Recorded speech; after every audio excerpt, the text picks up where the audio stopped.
of them and say, hey, all good and well. If we make finals and we take 4 in, then you're all playing. But guess what? If we go with 3, one of you's missing out. Yeah, but maybe it doesn't hurt to you mightn't even think it's the best way to go. But having a look at it never hurts, because you might find something you never banked on. No, I think you're 100% right on that. You've got to try it out before you get to September, if in fact you get there.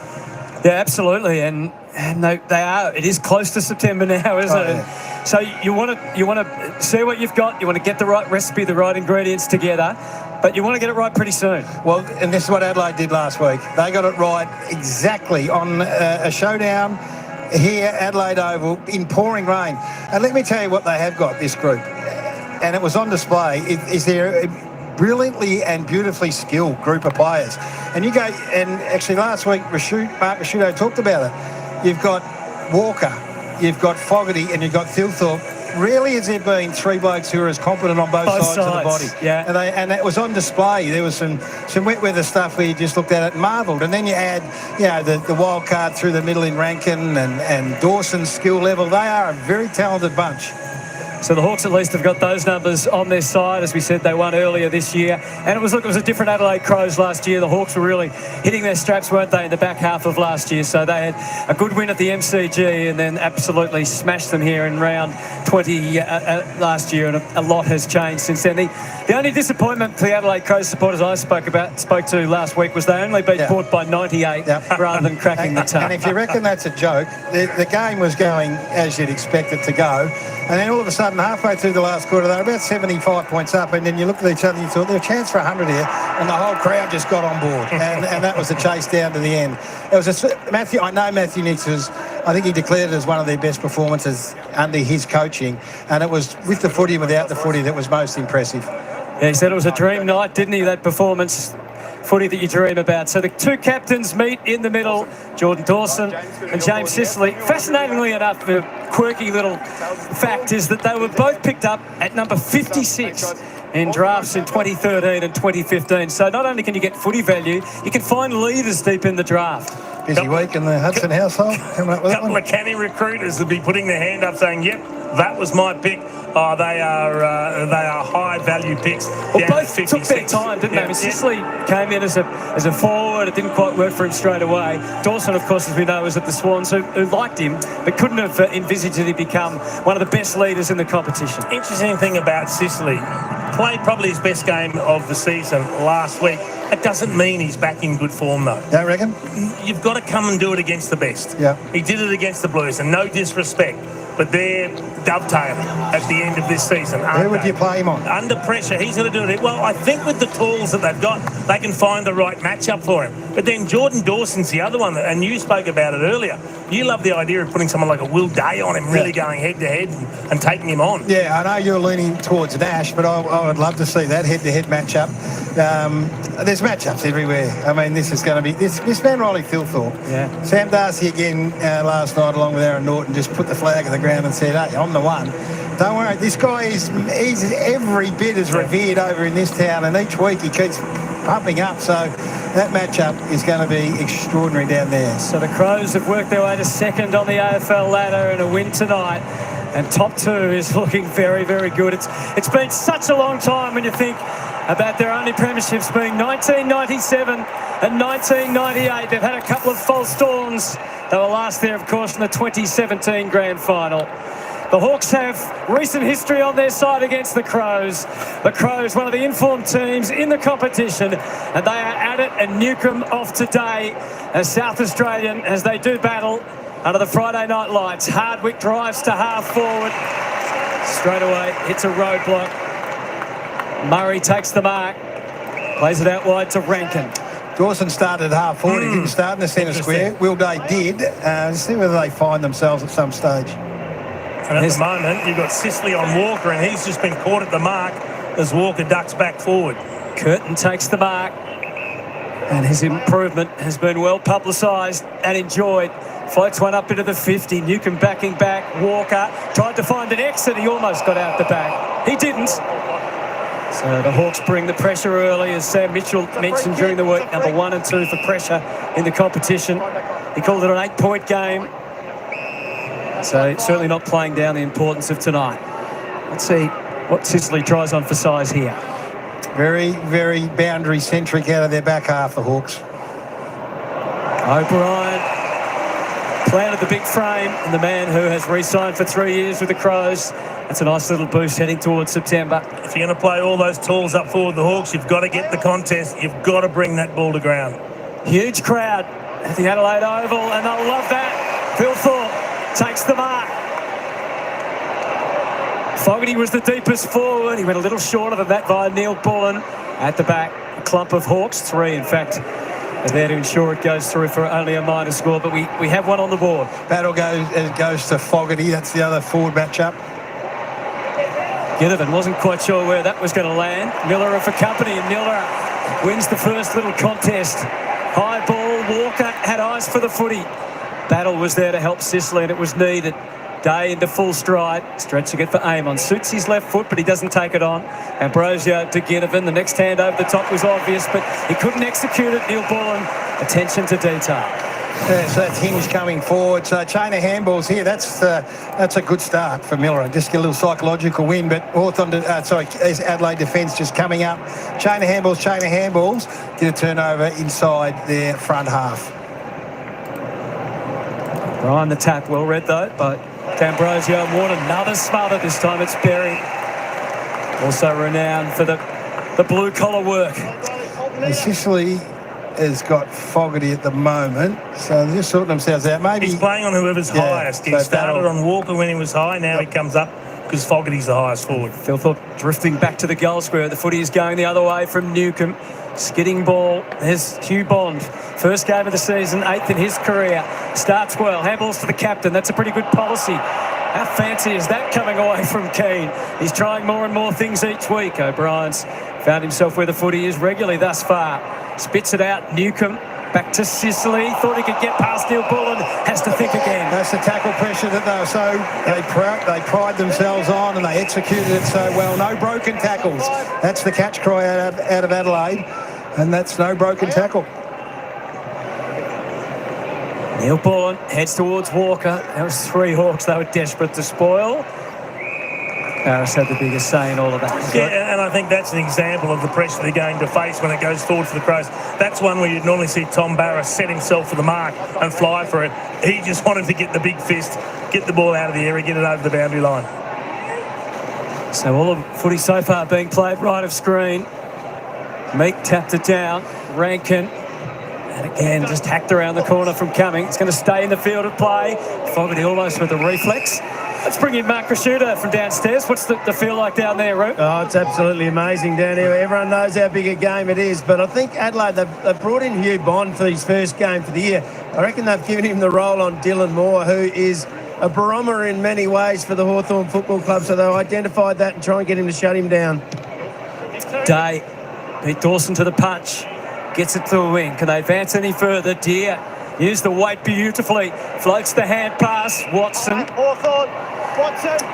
So they got Hinge on his own behind the footy, so they couldn't have gone forward anyway. So the free kick came at a good time. Gives them a chance to get some numbers forward to the ball. And a clear way through to Lewis too, who can punch it all the way across goal. And he should and does find Impey. Well, never has there been a free kick that's been better received then, because, Jace, we looked up the ground and Hinge had dropped back 70 metres on his own. So had the play kept rolling, they were no chance. And it just held it up. They got numbers forward to the ball. And this is a really good kick from Lewis. Hawks form against top 8 teams in opening quarters have not been good this year. They've won just 1 and lost 6 against the top 8 sides. This man, Jarman Impey. Likes a goal, I know. Yeah, Victorian boy, spent 5 years here, though, as a Port player. So he knows the ground. He's been able to get forward as the season's progressed and hit the scoreboard, but he hits the wrong part there. So it's a behind each. And in fact, both teams, when they met on very different conditions, and Launceston last time was so wayward in front of the sticks. Keane gets himself into a little bit of trouble, gets himself out with some help from Bond. He's sent a little perplexed as where to next. Keys with Impey and Ginnivan. The Hawks pressure turn this time to push the Crows onto the back foot. Keys again in the grippers. Got the handball back to Bond. He felt it from McDonald. They're squeezing them up here, the Hawks. And it told eventually. Ginnivan crafts the kick. Lewis had a couple of options. It kept on flowing through. Was that in the back? Hinge. Now Keane to Cumming. And his left foot kick was guided well to Curtin. And they can come away off his left boot. Bangs it up. Sicily had a good view of Matters. And takes the mark. Just watching Impey, so if it's Keys or it's Neil Bullen, he's coming high with him and prepared to push deep inside their forward half. A floater for Deere. Got natural buoyancy up and almost took the mark. Now the scrap continues at ground level. Should have marked that, Kelsey Deere. Spits out to D'Ambrosio, who kicks a goal. That's right. See what the heat's on early. You get the ball, you're under siege. Argent attackers being in pressure from both teams. Well, the two best pressure teams in the comp has been very good. That's a really good decision. That's just a dead set throw. Been in stellar form, Alex Steele-Bullen. Having said that. That's a dead set shank. But there you see Neil Bullen, and we saw Keys as well, deep in their defensive 50. We know that's the MO of those high half forwards. They get up, they work hard back the other way, and just Impey prepared to go and see if he can't become an offensive threat there on occasions. And the last bet, it was 47-44. I suspect it's going to be higher scoring than that, but hard to come by so far. D'Ambrosio, and there's equal numbers, so real opportunity for the Hawks, but this Adelaide defence, they know what each other's going to do. The intercept game of Keane and Worrell is outstanding, so they're all on the same page, Hutto. They've started really well. And Miller able to identify the biggest crow, and that's O'Brien. Started well, a couple of good marks as well, Riley O'Brien. Nicely placed kick too to Rankin, just to up the ante a little for Cumming. They feed it to Berry. There's options running hard back to goal, and across the face goes the kick. Sicily and Keys. The challenge in the air now on the ground. Battle joined the battle and got it across to Morrison. They can't play that as to look when they didn't pay the other one, so it'll be a throw in. It's good coverage. That's Ben Keys doing what Ben Keys has done all year. He's getting up high and trying to find some space on the way back. Looked like he had about 25 metres, but they closed down really well. Sicily closed the gap. Good result.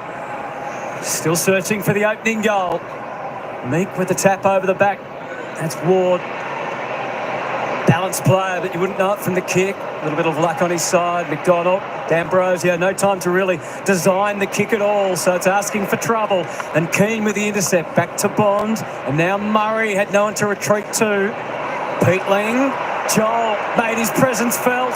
Ginnivan, what will the punishment be? First goal is there for Gunston.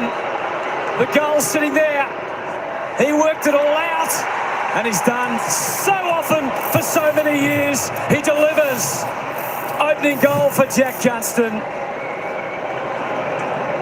The triple premiership Hawk, the former Adelaide Crow, has kicked his 46th of the season. And again, it's just a result of pressure. Eventually a fumble came, and then the Hawks pounced. Marby or Chol really got an appetite for it once he saw the ball hit the ground, and they were able just to push up.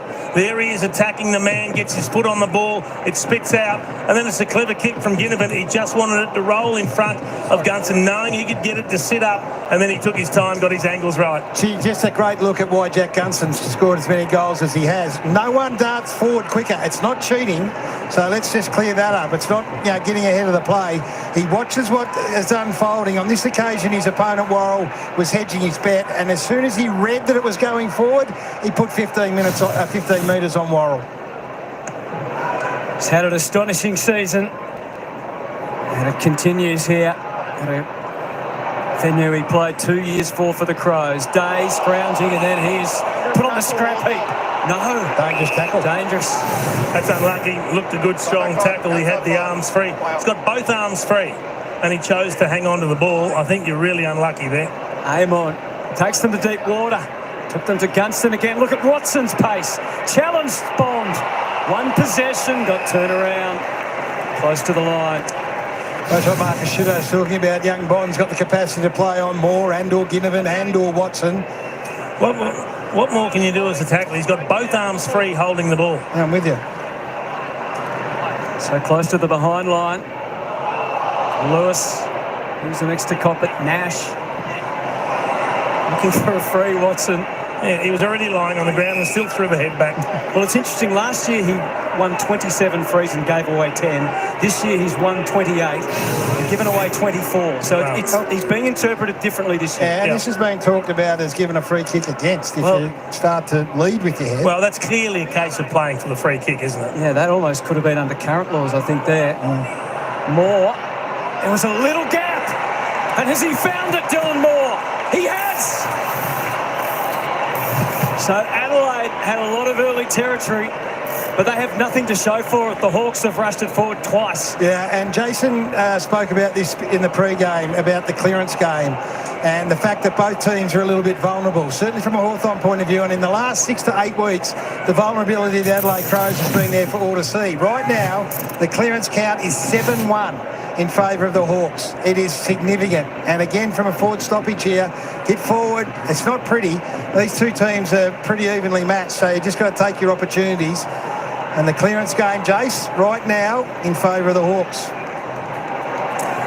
It's an advantage that they've rarely seen this season, in particular in recent weeks, but 7-1's a great start. Expect to fight back. Jordan Dawson back into the middle of the ground for the Crows. Which is where we see the bounce, and there is Dawson straight away, but the Hawks were ready.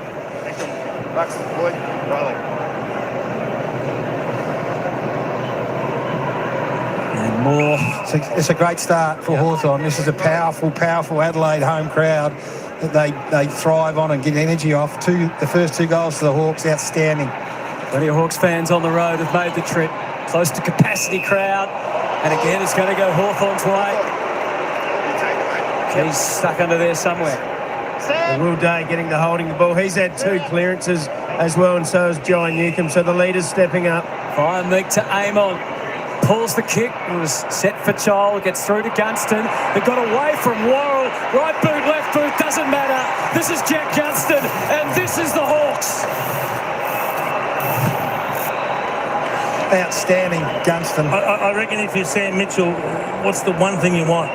It's a good start. Yeah. Take the crowd out of the game and get your own team into the game, get their confidence up, and they've certainly got that. And all of a sudden, it's the ground ball in the forward 50 that looks really dangerous for the Hawks. Don't worry about how many tools they're playing. It's the ball on the deck that's causing the Crows a little bit of trouble. 8-1 clearance. 8-1 clearance, and all of a sudden they've found their voice. So Ginnivan's into Mark Keane. Keane's had an outstanding season.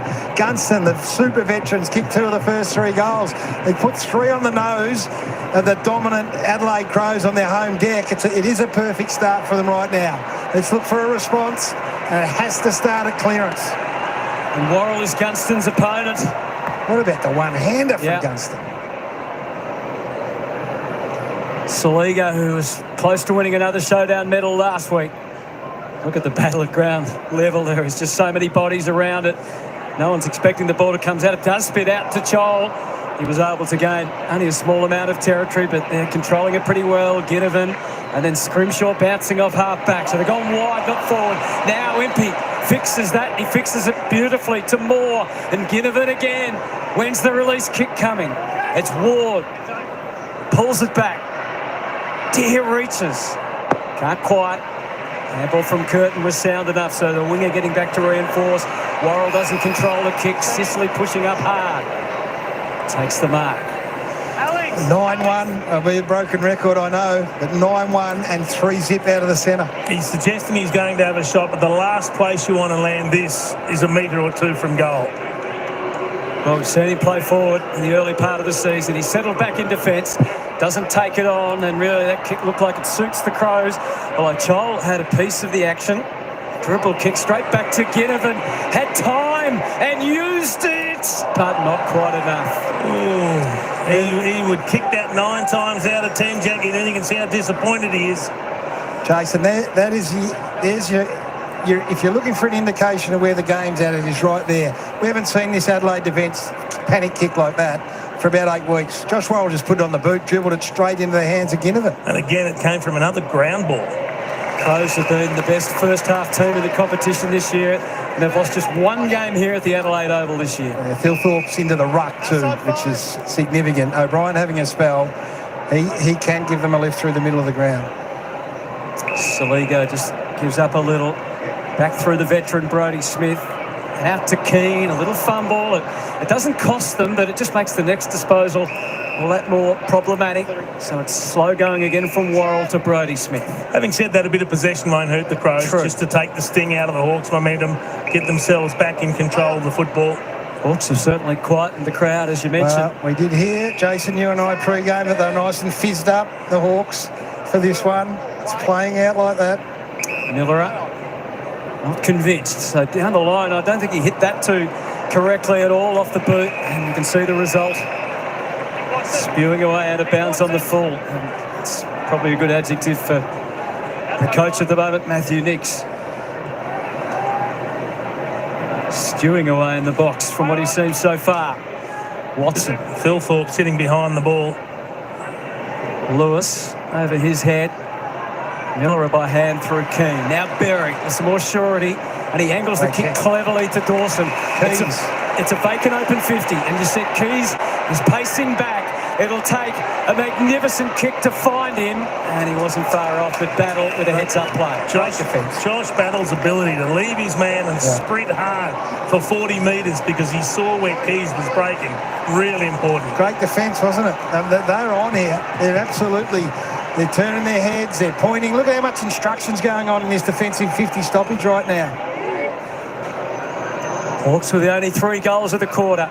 Meek down to Sicily. Saligo. Keys. Not easy for anyone. Neil Bullen. As soon as you touch it, they pile on. More. And the Hawks have gained some valuable territory. And they get it out of bounds, so no wonder they're clapping. They need to give their back half a bit of a spell here. Just try and maintain some pressure in their forward half of the ground for a period of time.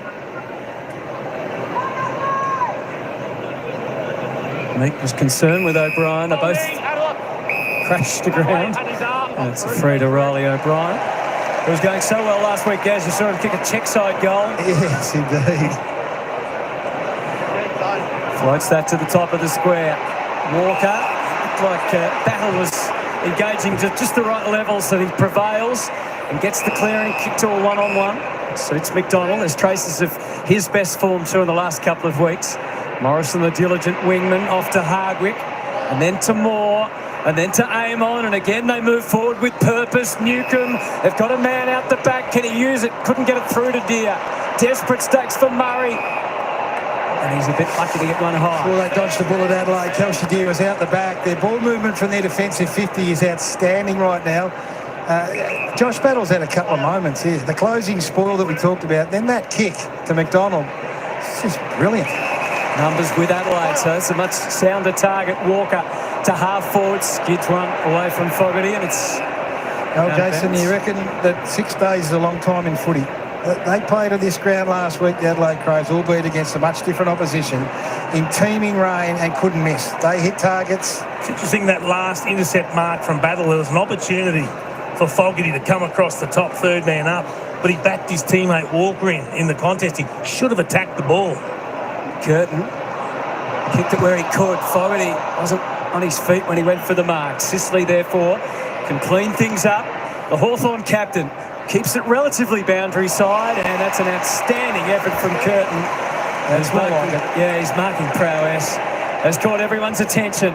He's off with that left boot. Bangs it up again. Oh, Walker was floating, but he didn't even get a look in. Just a throwback to when he was 18 then, if he was going to sit on that back. But that's more Adelaide. I mean, Curtin's been almost impassable for the last 6 weeks out there on a wing. Scrimshaw, the kick drops a little short. Marking challenge for Day. Amon continues his great form. Off to Morrison. Sky ball. Miller tries to track it. Worrell has first and second play on it. Can't get past Chol. And again, it's McDonald to Day. That time they were ready with the tag and a touch from Smith. Still a Hawthorn ball. Deer stripped of it straight away. Crows trying to lift here, but they're not getting the angle on the view of the crowd, the umpires. That won't impress. Kalshadir swings it back. Out to Sicily.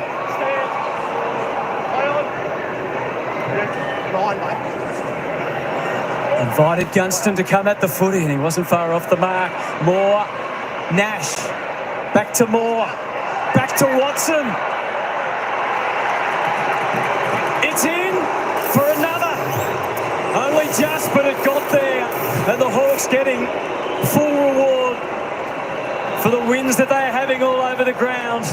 Watson puts through another. And again, it's a minority that are screaming and yelling. The vast majority of Crows fans here can't believe what they're seeing. And I know I sound like a broken record, but everyone was talking about the tools that the Hawks have played. It's another goal that's come from a ground ball. And the pressure at ground level wins them the footy, then they keep it alive. And that hand pass there into space was terrific from Dylan Moore. So that ground ball in the forward 50 is creating all sorts of havoc for the Crows. Yeah, and their pressure's been outstanding. So the Crows are coming off their best pressure game last week. Their tackle, their pressure, their unbroken tackles. They've just walked into a storm. And the Hawks said, I'll show you pressure.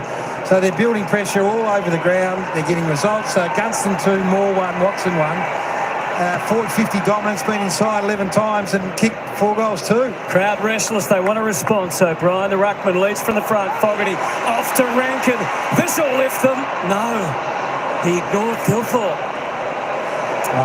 He misses everything. The ground ball that you talked about, Jason, 19 to 10 in favour of the Hawthorn Football Club. So they're getting the job done on the ground early. And you can really tell down here, Adelaide haven't had this pressure put on them for a while. And at this stage, they are not handling it. No, they've served it up beautifully, Hawthorn. They've come with a plan. O'Brien is still seeking their first. Day almost went as high as it does long. Great effort from Peatling, but unrewarded. D'Ambrosio's timing was perfect, and his mindset was aggressive. Back through the middle to Lewis. Taylor's given away 50. Yeah, he just went the wrong side. He was trying to stop Jarman Impey from running past for the hand pass. Impey went left, he went right. And as soon as the umpire saw that, he made the 50-metre penalty call. Mitch Lewis was trying hard to get another one there. Miller, who was in the area, he just ran behind him, try and drag another 50. The kick from D'Ambrosio was as good a kick as you could possibly hope for coming out of your back half. Great to see Mitch Lewis back in the last 2 weeks. Kicked a couple of goals against the Blues. He tries to set one up here. Defended, and O'Brien all hands on deck in defence. Day and Barris. Gilthorpe takes them all on. Got away to Fogarty. And then out wide. An awkward one for Saligo. Tries to get through. There was no way he was going to get out the other side of the line. They're not getting through Hawthorn. This kick from D'Ambrosio was as good as you could ever hope for. It was the only option he had. There was 4 Adelaide players, and he just put it to the one spot that they could benefit from it. 4.5 to go in the opening quarter, which has been all Hawthorn. Aim on as they look to set up another. Back to D'Ambrosio again, and the charge continues through Impey. He keeps it short, looking for the snug little pass to Shoal, but a rarity for Sam Mitchell and his team so far. He misses the mark. Would be over the moon, Sam. Doesn't look it. No. Would be over the moon. 4 goals, 2 to 1 behind at the Adelaide Oval on the back of what the Crows produced last week. Couldn't hope for more. Repeating, the Crows have only lost once here this year, and they've won 10. What a challenge for the Hawks, and they are up for it. Newcomb shaking off everything that comes his way, and then delivering into the pocket to Chol. Oh, John Newcomb sets that one up, but this has been a stunning team performance from the Hawks. Will Day has had 9 touches. He's just started in the middle of the ground. He's had 6 contested possessions and 5 clearances. He's lit this joint up, Will Day, and it's his 3rd game back from a long-term injury. He is absolutely tearing it apart. And that is un-Adelaide-like right there. Some of the locals are a little restless and letting everyone know. Mabio Chol back in the team. 32 goals, 12 so far this season. For a 5th Hawthorn goal. Shot ball has hit the Adelaide Oval. It's a good finish. You've got to take your opportunities. He's done just that. Spoke pre-game about Adelaide's ability to break tackles. This time it's John Newcomb. He was 1 against 2, and he was just determined. He knew he had no hand pass option out the back of the stoppage, so he took it on. He said, I'll back myself, I'll back my strength. He was able to shake the tackle and then deliver beautifully. This is the one. So he's got no one in support. Once he gets the ball, there's 2 of them there. He just says, "No, I'm going."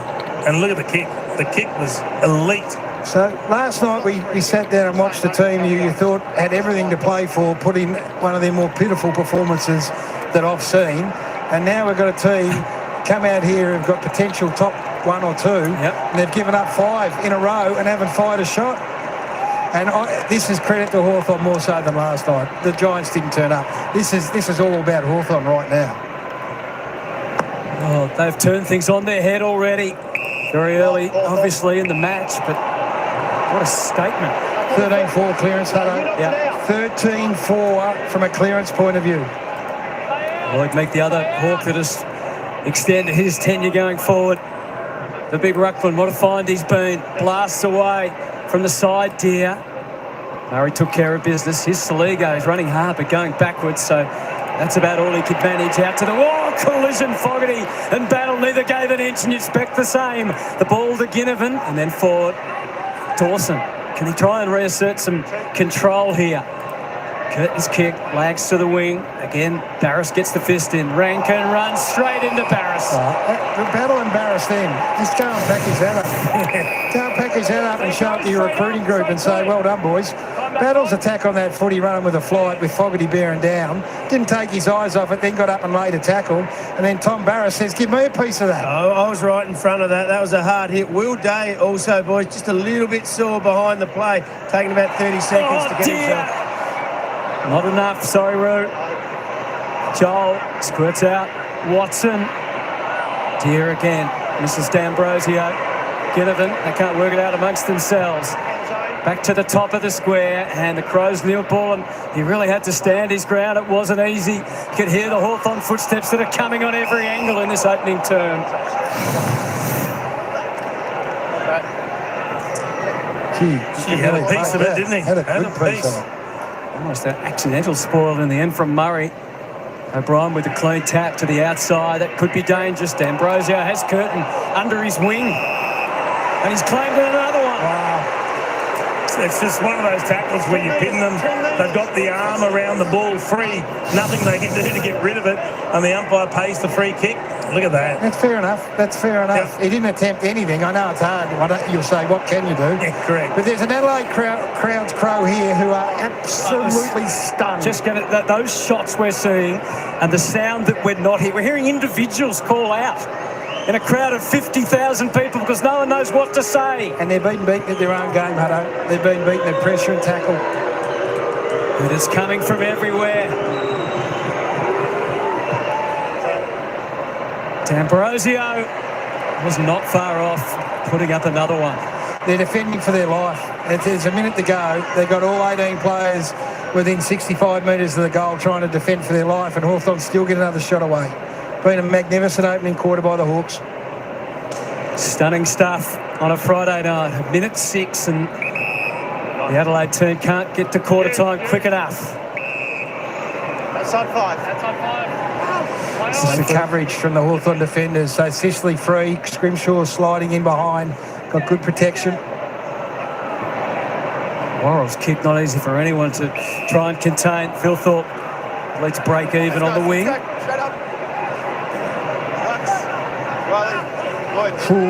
Matthew next go to his Adam Kingsley style at quarter time. Yeah, just thinking exactly that. They're on the move.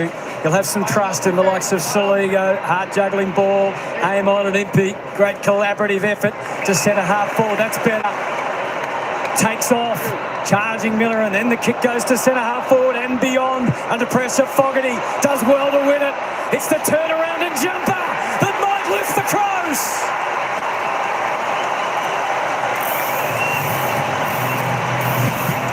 A little something for the Adelaide Crows from one of their big three up forward. Darcy Fogarty. Well, I think you're not going to dominate a team like the Adelaide Crows for 4 quarters. How long can the Hawks maintain that rage? There was an opportunity there. The intercept mark was fantastic from Miller at half-back, and then he took off, and that enabled him to get the quick hand pass out. So he hits the ground running, back inside into the corridor. There's the quick kick forward. And I don't know if it was an attempted mark or spoil from Scrimshaw, but the recovery from Fogarty was very, very good. And that's the finish the Crows needed just to get their teeth into the game. Adelaide Crows were the best team in the comp. They'd only given up 3+ goals, the least amount. They gave up 5 tonight in a heartbeat. Centre bounce again. 20 seconds is their time. That's likely now. Another stat too, Gary. I think Adelaide, the only side in the competition who hadn't had 6 goals in a row kicked against them. So that was an important one for Fogarty there. Well, I'm sure that'll be front of mind at the moment, but it's a vital goal, isn't it? The kick goes to half forward. Miller, who started that last one, so he can hold his head high. Kicks to the wing. Curtin again at full stretch. And quickly onto the left boot. So at least there's a more positive fashion to finish the opening quarter. Yeah, they needed that steady. That late goal is going to give them something to head into the quarter-time huddle and have a chat about. I mean, 5 goals to nothing. You go in feeling pretty low, but you get a goal, you're just steady. You feel like you're starting to get a little bit of momentum back your way in the game. A stunning opening term from the Hawks. 5 goals to 1 as this amazing season of football continues. There'll be so much to reflect on come Monday night on the couch. And I think we need a bit of wisdom and experience from Lee Matthews. Hey, g'day folks, welcome in Friday Night Football here, and I'll tell you what a ring-a-ding-ding start from Hawthorn. I'll tell you what, no one expected this. Hawthorn, this is the Hawks of old, Eddie G. Well, let's study this live later. What's going on? Yeah, lots of time left in the game. Can the Hawks last 4 quarters? You know what, I'll tell you what, when Hawthorn are up and about, I think they can last 4 quarters. Yeah, they're certainly not like a GWS or something like that. When the Hawks get going, they can continue. But I tell you what, their pressure's been what it's been all about in this opening term. Started off fast, and the Hawks came out to play. They know what's on the line. They know what's at stake tonight. They know that a finals chance, well, I tell you what, it could be ended right here, right now, tonight.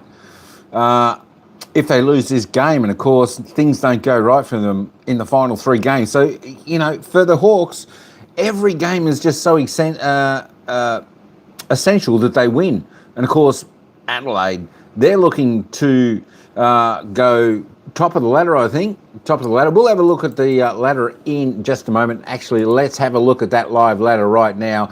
There it is. If we turn, where's the live ladder? All right, I can't turn the live ladder off just at the moment. There we go.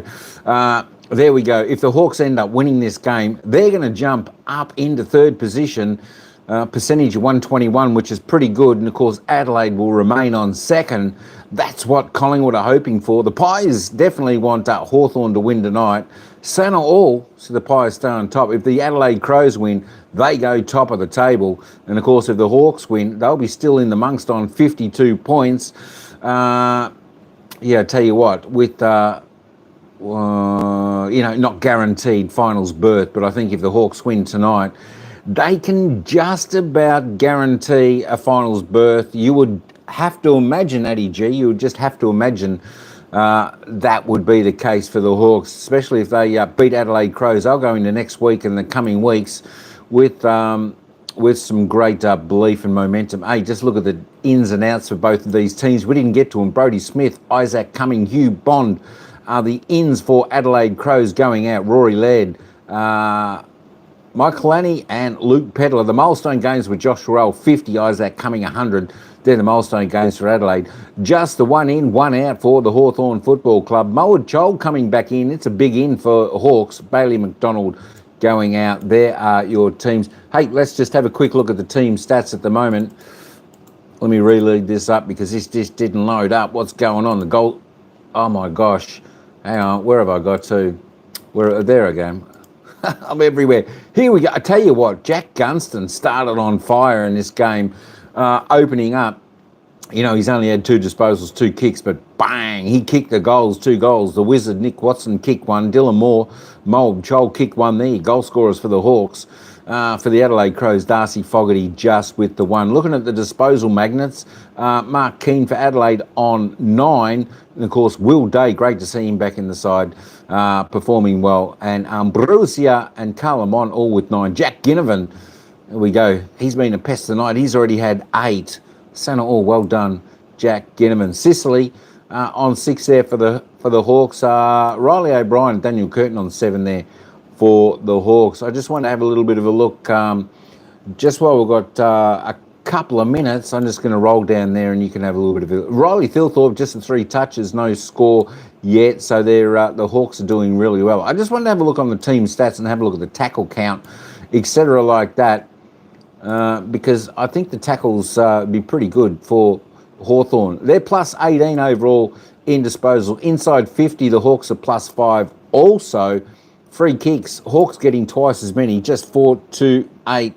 Hey, Naj, how you going? I'll put it back to the score in just a moment. We're just going to check this out. Centre clearances, Hawks dominating in the clearances. Look at that, 15-5 in the clearances. 4-1 centre, 11-4 stoppage clearances, so they're doing the job. Contested possessions, all pretty even. Uncontested, Hawks are controlling the ball a little bit more, 44-60. They've already hit 2 marks inside 50, so the Adelaide defence are doing really well, unallowing Adelaide to take any marks inside 50. I just wanted to have a look at this tackle count.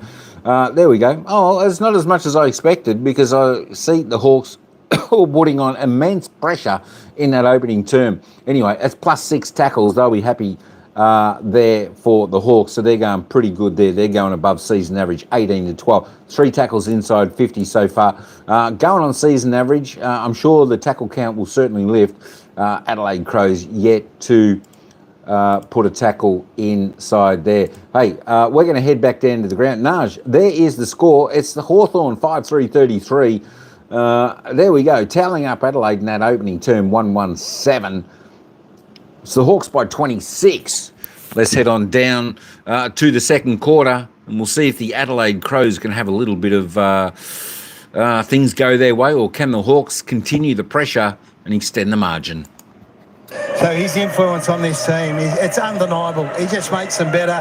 He plays with a presence. He adds a leadership through it. And right now, he's standing shoulder to shoulder with one of the Brownlow medal favourites and the captain, Jordan Dawson. So there's a matchup for you. Well, let's see if some words from the coach changes anything. Second quarter begins at the Adelaide Oval. A stunned crowd settled back in their seat. O'Brien wins the tap, and the captain tries to get them going. Saligo was onto it to Berry. Has a clean look forward. He sees Thilthorpe, and Sicily drifts perfectly back. What a different team they are when he's playing like this. He just left Tex Walker that quickly. He realised that Tex was not in the play, and he left so quickly to get back and support was superb. Takes no chances on the kick towards Joel. Smashed back by Keane. Gave Keys an opportunity. She's now passed. It's a great defensive fist from Keane. That's picked up 20 metres. Taking it back into the danger zone. Crows can attack from here. And need to. Thorpe and Walker both at the top of the square. A kick away from this contest, but it's going the other way again through D'Ambrosio and Impey. Just kicked the tall 10 rows back. Yeah. So Tex Walker's positioning is really interesting here. As soon as he becomes a non-issue for James Sicily, Sicily leaves him and just says no. So he's got to engage the Hawthorn captain so that Sicily doesn't drop off and force the 2-on-1 onto Thilthorpe. Keep an eye on Dan Curtin, so he drifts into that forward 50, draws Harry Morrison as an opponent, has a distinct marking advantage. Hinge takes it across to Bond. What a reacquaintance with AFL football it's been tonight for Hugh Bond. Plays it up into the pocket. Walker against 3 Hawks. There's the Crows, Scouts, Fogarty and Rankin. There's an issue, Sicily. And so there's no room for Tex to be leading into space to expose James Sicily right now. So there's traffic everywhere. Tex is not a big presence overhead, and Sicily is. So he's a bit of an issue right now. Tex just one disposal. 3 Crows haven't even had a possession in the opening quarter and the early stages of the second. Fogarty lift them late.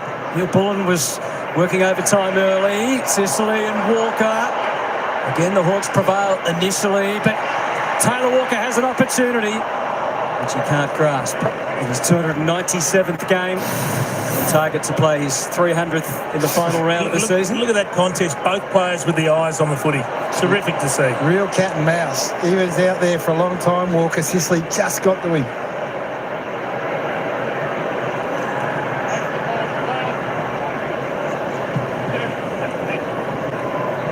Long on the way out the rise. Came from Dawson. No contest in the air from the Hawks. Puts them under pressure. And even more so now as Neil Bullen was the connection piece 40 metres out. Well, that's a breakdown. So you get the long kick out of defence up to the defensive side of the wing. No Hawthorn player flies in the air to an uncontested intercept mark, and then poor marking inside the attacking 50. Plenty of numbers around, but no one gets there to go up and make it their object to either take the mark or bring the ball to ground. He too is closing in on a milestone. This is game number 196. He's the only Crows premiership player. This is for 2 Adelaide goals in a row, but 11-6 for the season becomes 11-7, and he's a little annoyed at himself. That's an understatement. It's interesting watching Matthew Nicks at quarter time. I just had the binoculars on him. His hand movements were just calm down. Just relax, take a deep breath, reset. Morrison, I don't think that was perfect off the boot either, so he needed the bounce to be favourable. So there's no question, Jace, that he would just say, righto, let's get back to work. The work ethic wasn't there. The pressure wasn't there. They didn't have the pressure coming the other way, so they've got to ramp it back up, and the early sign is that they're responding. And they created that first opportunity. Neil Bullen kicks that goal. They're up and running again. They just needed to convert, didn't they? After the wrestle, Day.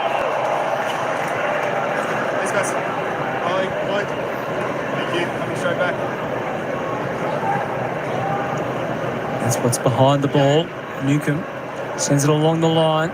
Miller did pretty well. He dictated terms, then he ran into Chol.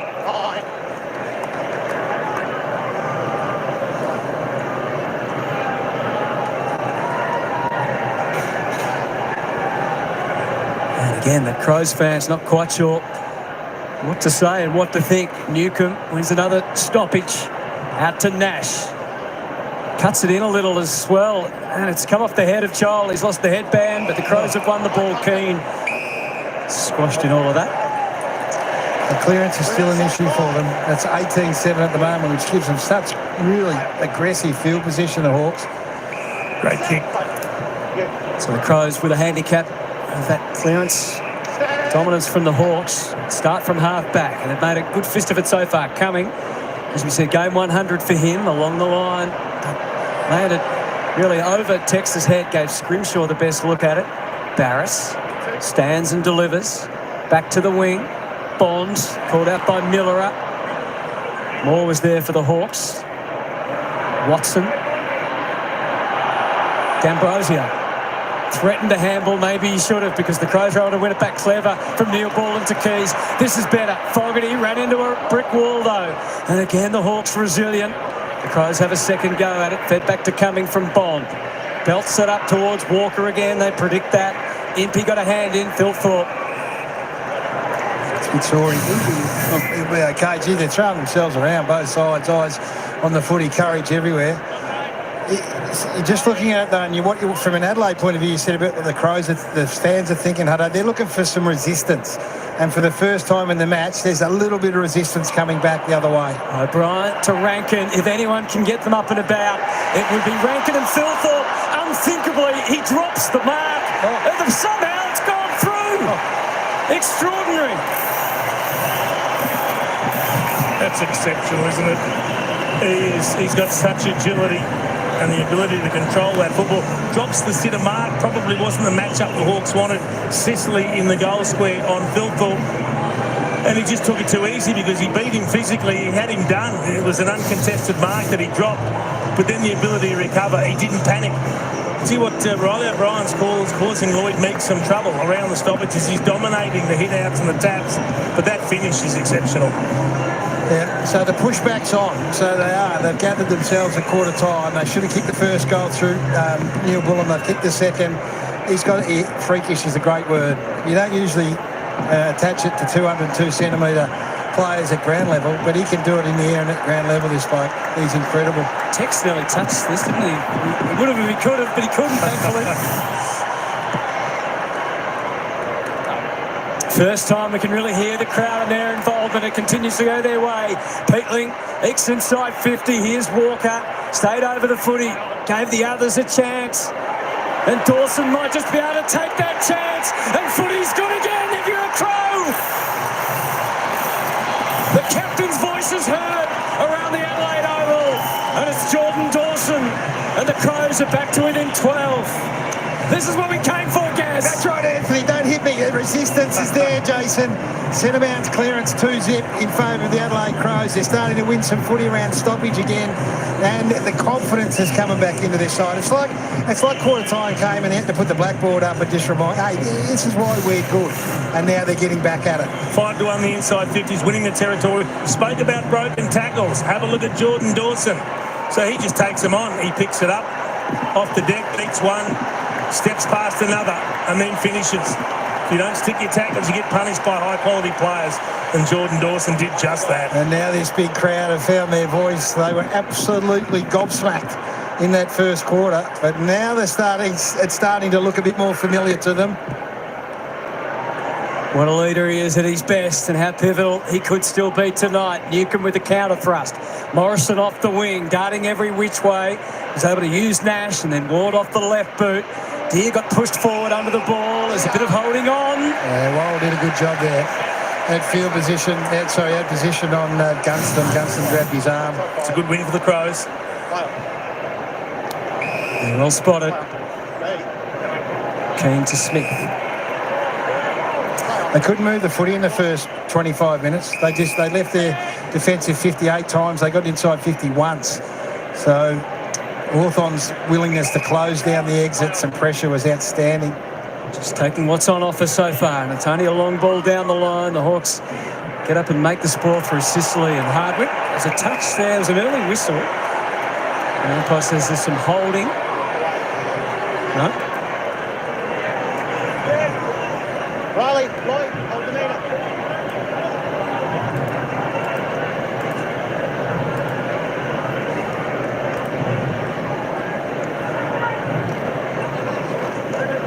Make the tap, and more importantly the follow, but he can't release it. Oh, how things have changed. And there's the familiarity about that last week. The tackle pressure is just coming back. And it's Curtin.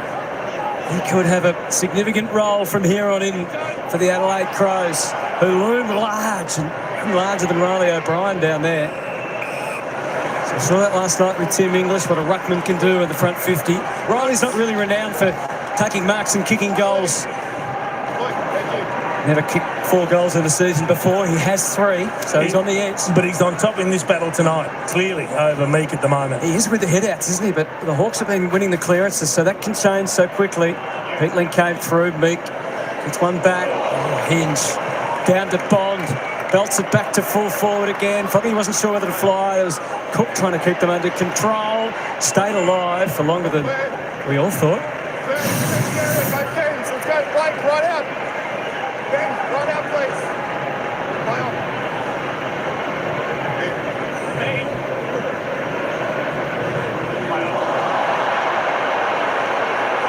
Cumming plays it back to Saligo. Some fancy footwork, and then the kick just dropping short.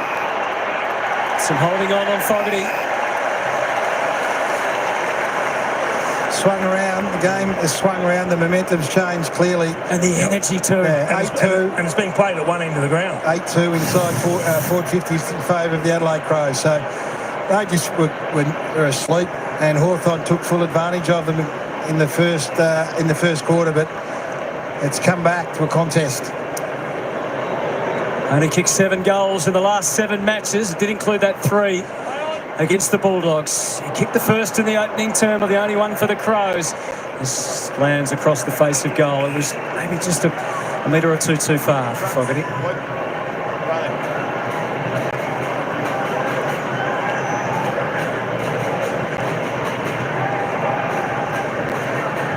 So the lead's been whittled away to 11.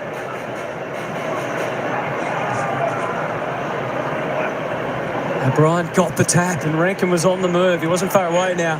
Quick turnaround from Nash and Dawson. Well spotted again, and this time it's Mitch Lewis. Actually did well, Nash, from that defensive position to get enough on the ball, up the boundary line, all the way to the 50-metre arc. It's a good kick under pressure.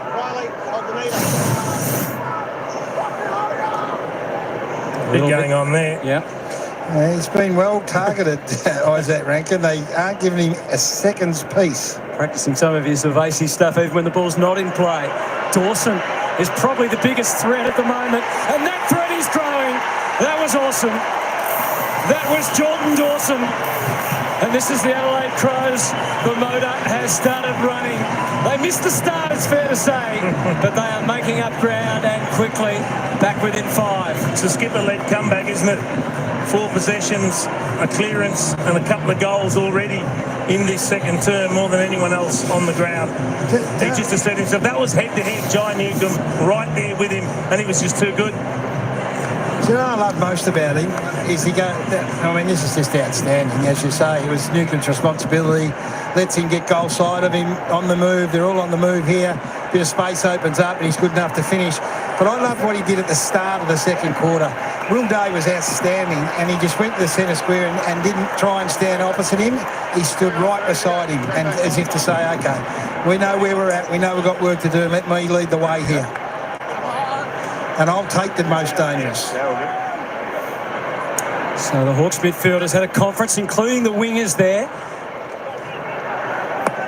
Now they're ready to go at it again. Phil Thorpe in the ruck against Meek. Peterly. Off the square comes Smith. Wrapped around in McDonald. Slowed him down and forces the turnover. D'Ambrosio. Now the Hawks making a couple of errors unforced. It feels forced though, doesn't it? Because the pressure from the Crows is relentless. They're closer each time and they win the footy. And look at the crowd, they love that.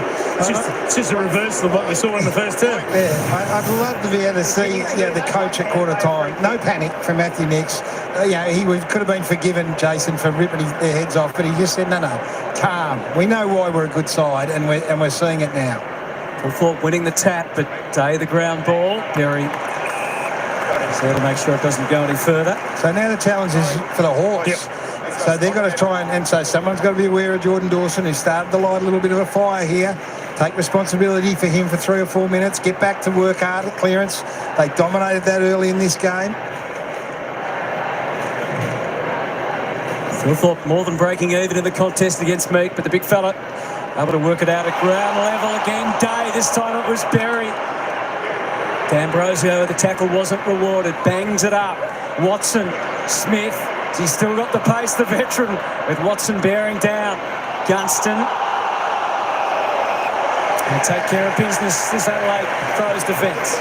It's the polar opposite, Jace. The tackle pressure this quarter compared to the first quarter is just the opposite end. And what the Hawks have been unable to do is lock that ball in their attacking zone. With pressure, it's being won. The 50-50s are all being won by the Crows, and then they're exiting with ease now. And some big wins for Worrell back there after Gunston made such a good start in the opening term. Murray places it down the line. Earnest effort from Walker. And Barris free kick to the veteran Crow. She's lucky he didn't give away 50 there. James Sicily threw the ball back, wasn't on the full. It was a perfect return pass, wasn't it, as it turned out? The crowd didn't like it too much. Takes the short to Miller, who we know is a beautiful looking kick. So only separation down there. Phil Thorpe. There's the focus and the feel good. Big Filthy takes the mark. And this is to put the Crows in front, can you believe? Yeah, so let's see here. You've got Lloyd Meek. Yeah, he's playing in the ruck at the moment. That's the matchup they want. There's no question about it. So that's a different proposition to Barris playing out of the goal square. Which makes it a really clever kick to spot that matchup, wait for him to present, and then to put it there. It doesn't matter that Carl Amon's in the hole because he'll mark it over the top of him. 3-2-6-0-5 in his last 5 games. He kicked one from ground level, and he's done enough there, and extraordinarily, the Adelaide Crows are in front. So this is a sign of a great footy side. When you get one punched on your nose and they wore plenty in the first quarter, just watch Matthew Nicks here. No histrionics. Calm down, boys. Calm down. Let's get back to knowing what we do and do well and do it. And they've come out and executed. He'd be a proud man right now. There's a lot of work still to be done. They got their nose in front by a point. Can you believe that? Well, they had 1 goal, 1 from 11 inside 50s in the first term at one stage. This quarter, they had 9 inside 50s for 4 goals, 3, and kept the Hawks scoreless. Yeah. This has been a tremendous surge in the second quarter from the Crows. Riley O'Brien's back on now. So they've got that card to pull. So how dangerous when Phil Thorpe finds himself matched with Lloyd Meek. This Adelaide crowd found voice Showdown medal last week for the first time. Showing himself to be a big game performer. He is a big man and a big weapon for the Adelaide Crows. It took them half a quarter to get back in front, and they're not stopping yet. Berry out of the middle, off the left boot. Didn't really control it very well. +8 for contested possessions in this second quarter. Adelaide +6 inside 50s. The pressure ratings right up as well, 199. So Hawthorn did a fantastic job in the first quarter last week against Carlton and then sort of drifted through the rest of the game. Can they turn it back on to what they did in the first quarter here? They're going to have to quickly. Peatling has a yard, uses it to gain 25. Oh, Taylor. He's paid it. Oh, he's paid it very early. Shadir be sitting there going, hang on a minute. I sat on a bloke's head in the first quarter and almost took it to ground. Let's have a look at this. Did a good job to get it back this far. It's probably a mark. He marked it and then it was wrenched out of his grip. So another big kick here just to keep the momentum going for the Crows. He's another one who's had to really earn his stripes. Picked up at pick 44 in the 2021 draft. Second AFL season, plenty of injury obstacles along the way. They've been kicking them here. They've been kicking them well. Yeah. Hasn't kicked one since round 17. Just 2 for the season. And that's not going to add to that tally.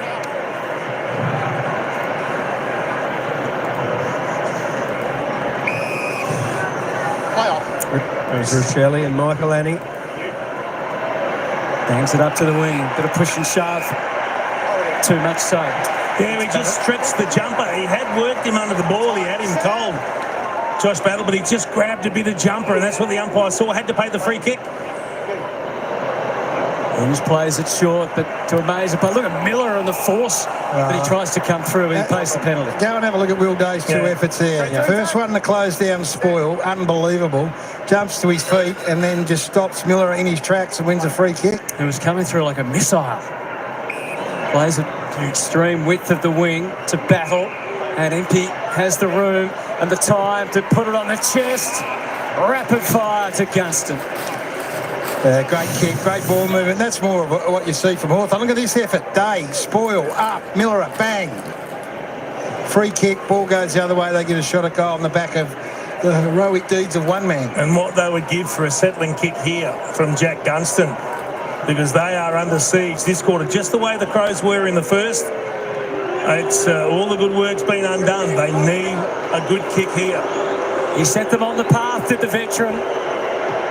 Only the very best can kick goals from there, and while he does fit that category, it's funny, he can't deliver. Players, when they're getting near the edge of their range, the goal kicking routine goes out the door. He ran at the right point post before he kicked the ball, just trying to get a bit of extra distance. Just felt a little rush too. Maybe that's the mindset of the Hawks now. Just got to back your ability to kick at 50 metres. Well, safely, a little nervously, finds Murray. He hasn't got the clearest of visions. He stands back. He just send it back to the Irishman Keane. See, they're set up for the switch. Well spaced, and he's encouraged. There's Miller to have a bounce by Isaac Cumming, who waited for a long time in his position at half back. And then more of the same to Neil Bullen. That's a bit easy. It's a bit easy. The Hawks' pressure's dropped right off here. Need to cut it off somewhere, but they can't still. Floating in was Dawson to Hinge to Taylor. Took his extra step and doesn't pay the penalty. It's Hinge. Rare venture forward. Keys trying to make a nuisance of himself. Morrison doing what he absolutely needed to do. Sam Mitchell has the phone but doesn't quite know what to say. Sung the praises to Jack Gunston, and deservedly so, but he was slack in defending on the ball out. He was pointing and looking and pointing and looking. Ball went over his head. Another uncontested mark. It wasn't even a quick play, was it? They come a little unstuck here, the Crows. Was that a scoop from Neil Bullen? Yes. Good decision. But he got lucky, Ginnivan, because he took that too easily. He should have gone towards the ball. He waited for it. Fortunately, they get the free kick, the Hawks, but they are just struggling to maintain possession at the moment. Hardwick to the pack. Dawson and Day both leaping. Smith makes up all the ground and then some. Good decision, though, from Barris to back his judgment because Thilthorpe was already backing out of the pack. It's only the 6th intercept mark for the Hawks for the game, so the contest ahead of the ball, and that's despite all that dominance. They probably didn't have to do it in the first quarter, but the matchups ahead of the footy are really even. At least they've taken a little bit of sting out of Adelaide for now. High ball. He's Keane throwing his body around Ward. No time to dispose of it. Dawson put the pressure on. Smith came through without success. Better luck for Keane. Thilthorpe! Paul crashed the pack. Brought a few down. No mark. Back on his feet, Day. Back off his feet, Day. Back at it more. Now Ward takes his turn, and Morrison kept a cool head.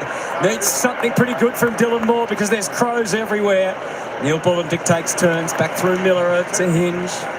And forward they go. Thilthorpe again. The extra was Hawthorn's. Gee, it's tough down here. It's very hot in the contest. There's not much room, not much time to get rid of the ball. Exactly what you'd think. These two are the top 2 pressure sides in the competition, and it's fantastic to watch from the boundary line. Everyone takes a breath. Crows kicked the last 5 goals after the Hawks kicked the first 5.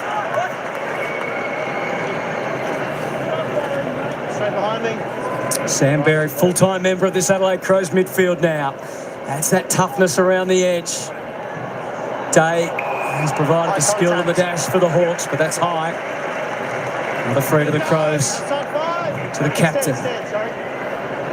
2 great goals in this quarter to lead them back. Really good vision.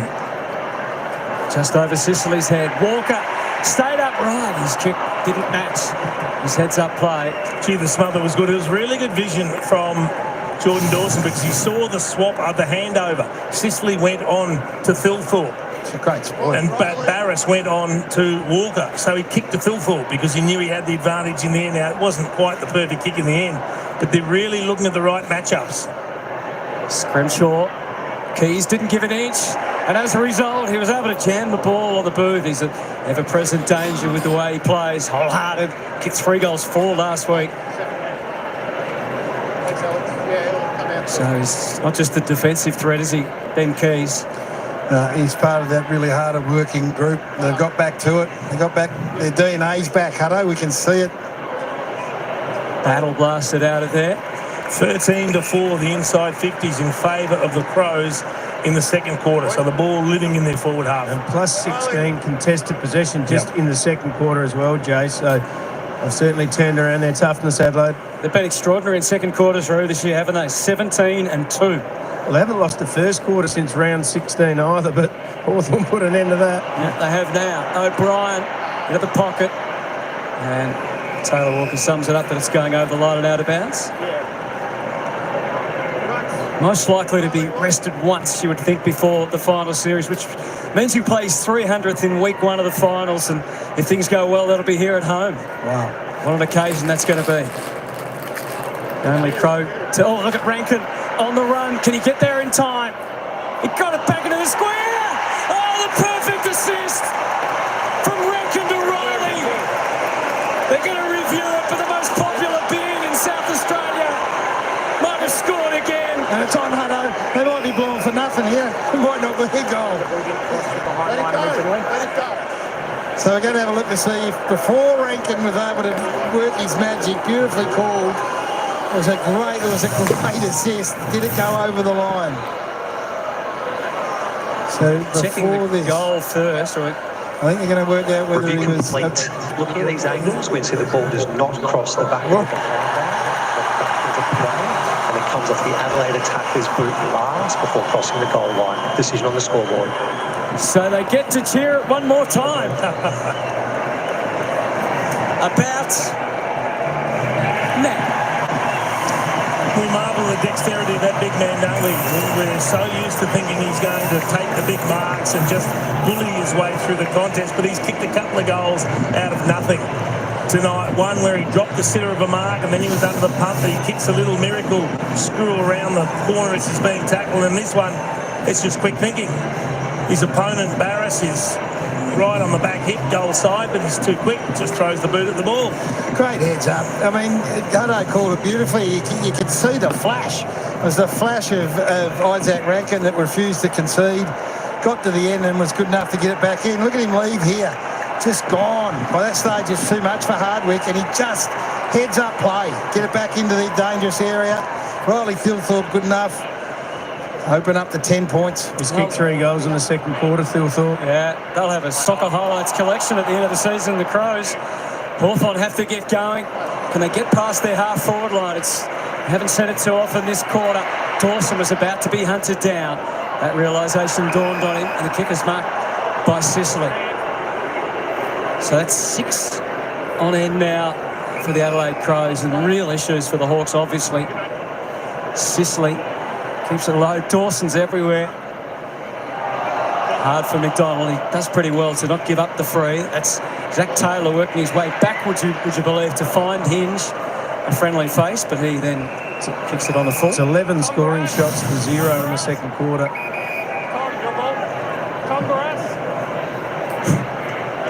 There's a bit of the mess from before.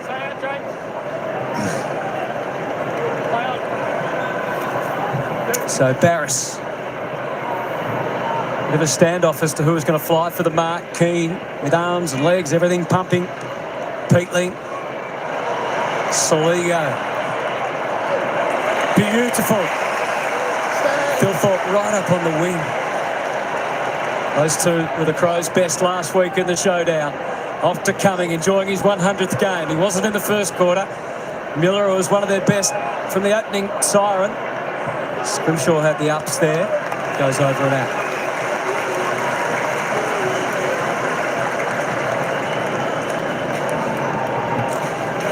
Like Miller is game off halfback. He's up to 14 possessions, distributing the ball beautifully. Plenty of running his game, which is really springboarding their attack. Every time the Hawks manage to get it forward, which isn't that often, he's the one getting on the end of it. Great to see him finally getting the continuity and being injury-free. Hawks defend again through battle. There is Miller and there's Watson, who Hawks fans would like to see a bit more of, but in fairness to him, footy hasn't been down there. Can't give up another one. She's been a hard-hitting encounter. Both sides have been outstanding. Look at all of these. All eyes on the footy. No cheap shots in any of this. It's just been eyes on the ball. Cannot afford to give up another goal here, the Hawks. They'd hate to go in a 16-point margin at half-time. Adelaide have been absolutely outstanding in this second quarter. It's Newcombe feeling the heat this time. Has to be holding the ball. He had the arm holding the ball free. We saw one of those paid earlier, and I think even the Crows fans are onto it. Very lucky there, John Newcombe. Last scoreless quarter for Hawthorn over a year ago, almost a year ago. That's the way it's looking at the moment. Holding, Hawthorn. Well, the Crows got a late goal in that opening quarter, don't forget, so no reason Hawthorn can't do the same. Look, mate, there's a good look around. Nothing really takes his fancy, so kicks for Gunston, and he got bullied out of it really by Keane. He's been good, Mark Keane again. He's just starting to mop up everything that comes down, and I like the way he uses the ball out of defence. He's prepared to take it on. Yeah, he is not afraid, is he, to show his skills with the footy, and again they prevail through Neil Bullen, and now Soligo is just growing in confidence, as are all the Crows.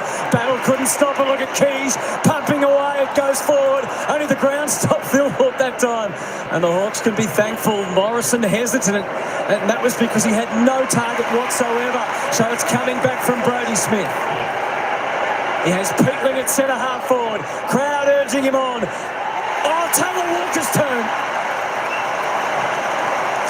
It was a poor defensive kick from Morris, and he had to find the ground. He had to buy a bit of time to let support get over there, but allowing the intercept mark, just kicking it straight up in the air, didn't get it done. And Walker with a run and jump. Really good shepherd there from Thilthorpe on Barris, and made it look like he was back, and he was back in position to take the mark, so completely legal. Well done, Thilthorpe. 31 goals. 21 in 18 games, 11 goals in the last 5 weeks. So he's found a little patch of form, and he's going to extend this lead. Well, he said Hawthorn couldn't afford to give up another goal. Adelaide don't care. They lead by 16 points. It's been a 6-goal second quarter. And that man, Taylor Walker, in his 297th game, 18 years in the system, his 16th season. He's getting close to 300 games, and he's going to join a collection of Adelaide Crows legends. Andrew McLeod, Tyson Edwards, a bloke called Rashudo, and Ben Hart, underrated champion. Taylor Walker belongs in that company. Jason Dunn. Some pretty handy players on that list. You mentioned it's a 6-goal quarter. They've kicked 6 goals, 6 from 17 inside 50s. That's an extraordinary return. And conversely, the Hawks have gone inside 50 just the 6 times for 0 score. So this has been just a completely dominant quarter from the Crows. There is still time for more domination. Soligo's been instrumental as this quarter's continued. It's part of the throng of Crows around the footy there.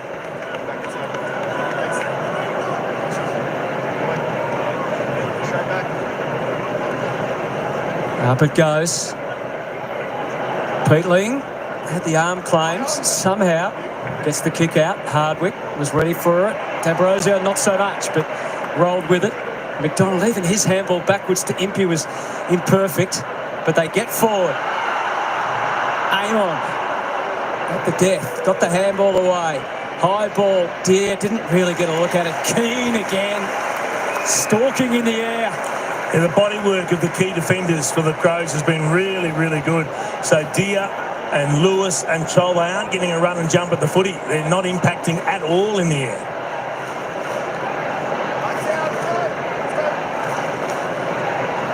The Hawks without anything to show for this second quarter. Or a fumble from Curtin. It invites them in. But nothing is easy for Deere. Oh, handed off really by Keane back to Worrell. Fogarty front and centre with all of that. Working hard, Ward, working harder, Soligo. What a different reaction at the end of the second quarter to what we saw at the end of the first. Led by that man, Jordan Dawson. And Sam Mitchell will feel quite helpless. It was an extraordinary first quarter from the Hawks. They fired their best shot, and the Crows have just said, I'll see that and I'll raise you. And they've had a 6-goal-to-nothing dominant second term where they're just controlling every single category. Ball living in their forward half. The defence is completely on top on the rare occasions that the Hawks do go forward. This is impressive. Now it'll be who can muster the effort at the start of the third term. What have the Hawks got left to offer? Well, that is the question. What can Sam Mitchell do? With the X's and the O's and with the motivation, our experts, led by Nathan Buckley, Gary Lyon and Mark Rashudo to run the rule over a dramatic first half at the Adelaide Oval. What a turnaround. The Hawks kicked the first 5, the Crows the next 7 and lead by 16 on Friday Night Footy on Fox.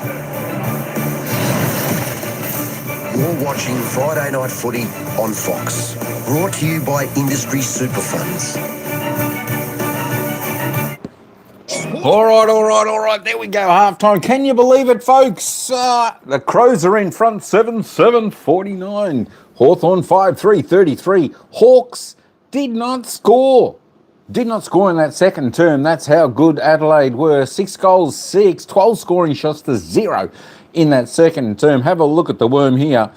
I tell you what, it was an absolute mirror image of the opening quarter.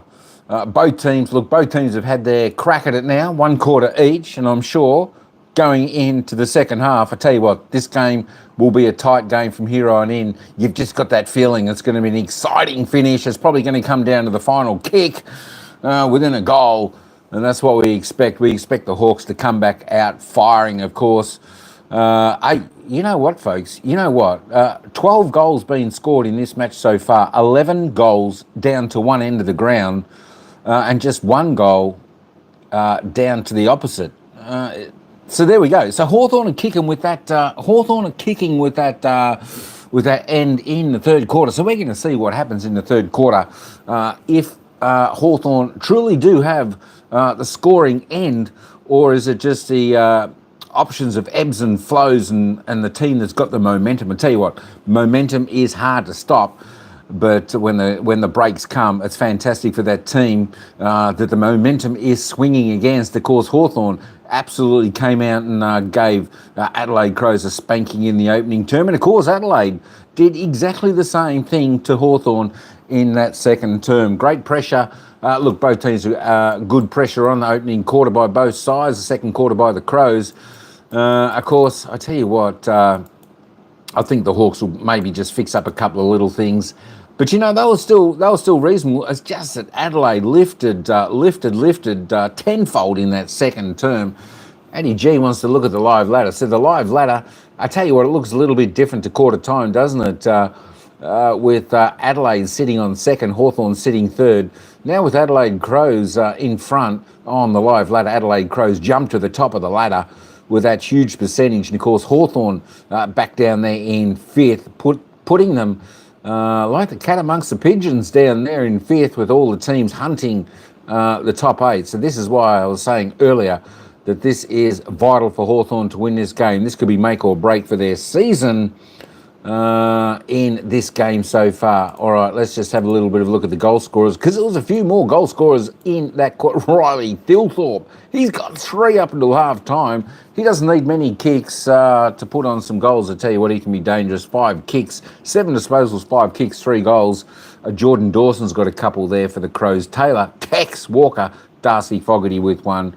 Jack Gunson still with his 2. The Wizard and Dylan Moore, Moab Chol, the goal scorers for Hawthorn. All right, let's just head back to the commentators before we come back and have a look at the player stats. And Riley Thilthorpe and Isaac Rankin combined for one of the super moments in that second quarter. Hawthorn's first scoreless quarter for the season, if you don't mind, after kicking the first 5 goals of the game, opening it up to 31 points.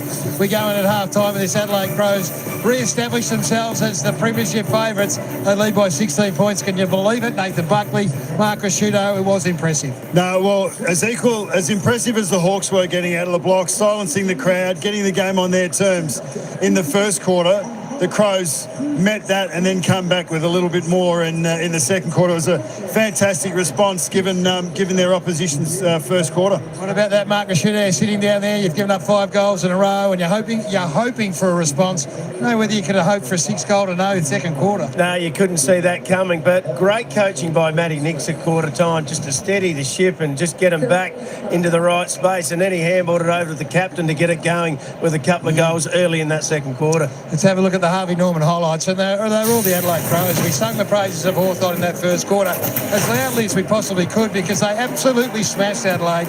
I can't say how impressive this is to change momentum in a game in the manner that they have. Yeah, well, they went inside 17 times and scored 12 for 6-6 and kept their opposition to 0. So we saw those numbers before the game began around momentum and what Adelaide have been able to do since round 10. They've defended really well. They've only given up an average of 60 points a game, and yet the Crows put 5 goals on in the first quarter, 33 points. So they definitely got exposed in some shape or form from stoppage. The Hawthorn were able to get there, but they stabilised brilliantly. I thought the Adelaide Crows captain was simply brilliant. When at the start of the second quarter stood next to Will Day and said, righto, let's go. Kicked 2 goals himself and led the way. Well, there's been leadership everywhere. Will Day in the first quarter, Jordan Dawson in the second quarter, Matty Nix, the coach at quarter time as well. So it's a big game. It's an 8-point game. It's a finals game. It's going to shape the top 8, and the big guns are standing up and having a real crack here tonight. The competitors in the air, on the ground, everywhere is exactly what we expected, hoped for before the game. Yeah, so the turnaround was staggering. So from the big boys' point of view, from the Adelaide Crows, they all got busy. Thilthorpe 3 goals in the third quarter alone. Tex kicks 1 late in the quarter. You tick all the boxes from that point of view.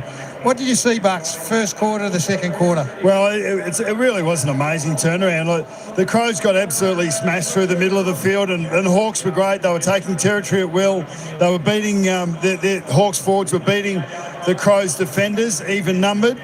Crows did make an adjustment. They dropped a number back at stoppage, but they were able to win out of clearance, and they were able to get their forwards firstly, some opportunity, and then to be able to finish plus 22 in a quarter is huge. That's incredible. You hardly ever see that number. I mean, last night we saw the Bulldogs plus 51 for a whole game. Plus 22 in a quarter is rarely seen. Especially when you've been beaten in the first quarter. So you have a look at the coach's box then, and you see some of the numbers buzzing around here. So from Sam Mitchell's point of view, I think he'd look down, and that would be one of them. He said, what in the God's name's happening here?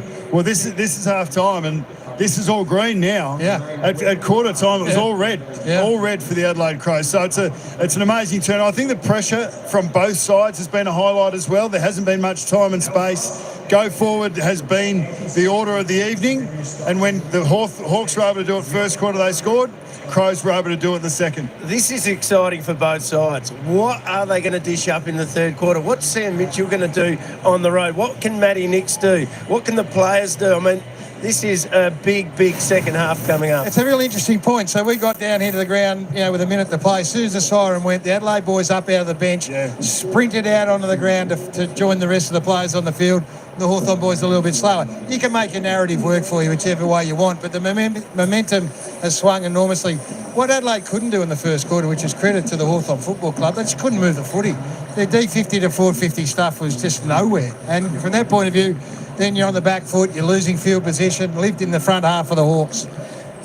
Crows' ball movement just non-existent in that first quarter. They had no uncontested marks. Hawthorn weren't giving them any outlets when they had an opportunity. But in that second quarter, the uncontested marks started coming. The ball movement from the back line, you called Wayne Miller, who's had a cracking game from half-back. His ball movement's been good back there. Hinge, Keen's been enormous as well. So it started in their back line as well. So they've got to ask that question, the D50 to inside 50. When you go with you call them what you want, 4 talls. So one of the transitions I watched, it was Gunston who didn't put pressure on. So if that grows and then Chol doesn't put pressure on, then all of a sudden the floodgates can open. Yeah, and it has been, as we said, a tale of 2 quarters. One thing that the Crows did do, as I said, they were prepared to drop an extra back, whether it was Miller, who was 25 metres off the stoppage or off the contest, or whether it was Keen, who was created to be the deeper one. And what that has done has given the Crows the opportunity to bounce. So the question for me is, do Hawthorn go and match that up? I think they pull their 6 forwards even deeper. Just don't allow the Crows to have that +1. Pull your 6 forwards away from stoppage and go forward the way you were in the first quarter to even numbers. Great analysis there from 2 of the best in the business. Jack Gunston's been a marvel. So they're sitting in there and they're going, how do we get ourselves back into this contest? Well, Gunston gets on he's the receiving end of the work that's done higher up the ground, and their pressure around this goal particularly it's just elite forward, elite pressure in the front half of the game. Gunston gets on the end of it. He needs more of that. He does, a little bit more space like he had in the first quarter. He'll kick the goals when he gets the opportunities, and in that first quarter they were just dominant in clearance, and the ball went down there before the Crows defenders had time to set up. So look, it's very exciting. What is going to happen here? You couldn't tell. You don't know. I reckon they're both going to have a crack. We're going to have a ripping third quarter. Rue's up and about, isn't he? Well, Rue's up and about. It wasn't for the first quarter. Don't worry about Rue. Worry about these 50-odd thousand here. The palpable sense of relief when we came up that race of this crowd to say, OK, they were able to correct the ship during the middle of a game. It's pretty impressive. Stoppage was all one way early, and that was really critical because we talked about it pre-game. It was a little area that Hawthorn haven't been great at, but the vulnerabilities of Adelaide over the past 4 weeks have been exposed a bit, and if they can get back to some clearance domination, they can start to score from it. That handball from Ward there, that's saying we know we've got even numbers in front of the ball, so we will blindly go forward because we know we've got a contest. Adelaide took that away from the second quarter, but in this first quarter, if they had to kick it, they'd kick it. If they had to quick handball, they'd quick handball it. If they could take yards with run and carry, they would, and then it would get even deeper to even numbers. And that was the mode of offence that Hawks used, and it was effective. It was a plan coming in against a Crows defence. The Crows were able to adjust and on the run, which is a feather in their cap. Whatever they spoke about pre-game and however they got themselves in a position for that first quarter, they do exactly the same thing again now. There's no reason why Hawthorn can't replicate that in the third quarter. Yeah, well, that's the question for you both right now is the reset that happens at half-time as a rule anyway. From an Adelaide Crows point of view, the confidence and faith in their ability. As we spoke about, we love Matthew Nicks. So don't panic, just relax, get back to doing plus 22 contested possession. What are Hawthorn doing? What's their messaging right now? Well, Hawthorn can't allow plus 22 against, because then it's not going to matter what they do in front or behind the ball. So the contested numbers are measurement early in this third quarter. Absolutely. So we'll see Dawson and Day. We'll see Newcomb and Berry. We'll see these matchups through the middle of the field. And O'Brien's been excellent against Meek. Meek needs to lift. Those contests and the even-numbered contests that you find around clearance, they're going to be instructive, because they're going to put pressure on either back six, depending which way the ball goes, and I think the game will flow with contested ball through the middle. So for industry super funds, what are we looking forward to in the second half? I guess that's over to Hawthorn to a large degree, so the margin's opened up down to 16 points. What are we looking forward to from them? Well, they've got to get back to it. They've just got to start winning the clearance again, win the contested ball. It sounds like we're going over the same things, but that's what's crucial in these contests. If you don't win it from there, you've got to win the ball back in the back line, then try and transition through the whole game. And Adelaide are not going to allow you to do that. So both sides need to start butting heads in the centre square. Yeah, I'd like to see their forwards get sticky with the Crows defenders, so play even numbers in front of the ball, so a Hawthorn ball carrier knows that if he's under pressure, that he can just throw it on the boot or find yardage, and that it's going to go to a contest. I think the Crows were able to manipulate that they had the extra behind, and I really reckon that set them up to be able to springboard or defend anything that Hawthorn threw at them. The Hawks can't allow the game or the ground to be set up the way the Crows did in the second quarter. Perfectly placed, 16 points to margin. I wonder when the sub comes into play with a look at the tools and the smalls that all unfold in the second half. Hey, boys, 100 days away to the WBBL, if you don't mind. So cricket comes around really quickly. Talia McGrath's in the house. So it looks like the Adelaide Crow supporter here begins on the November the 9th. And cricket comes around quickly. So the WBBL not too far away. Talia McGrath in the house, and there's plenty of men's cricket on to get excited about as well. Australia take on South Africa T20s and one-day internationals, all coming your way on Fox Footy. All right, there we go, folks. A little bit of a wrap-up from the commentators there up until half-time in this game. Of course, whereas the Adelaide Crows, they're leading by 16 points. Hey, Richmond Tiger fan, how you going? Welcome in. Pass away Natine. Salamat Paul for the Tamsak.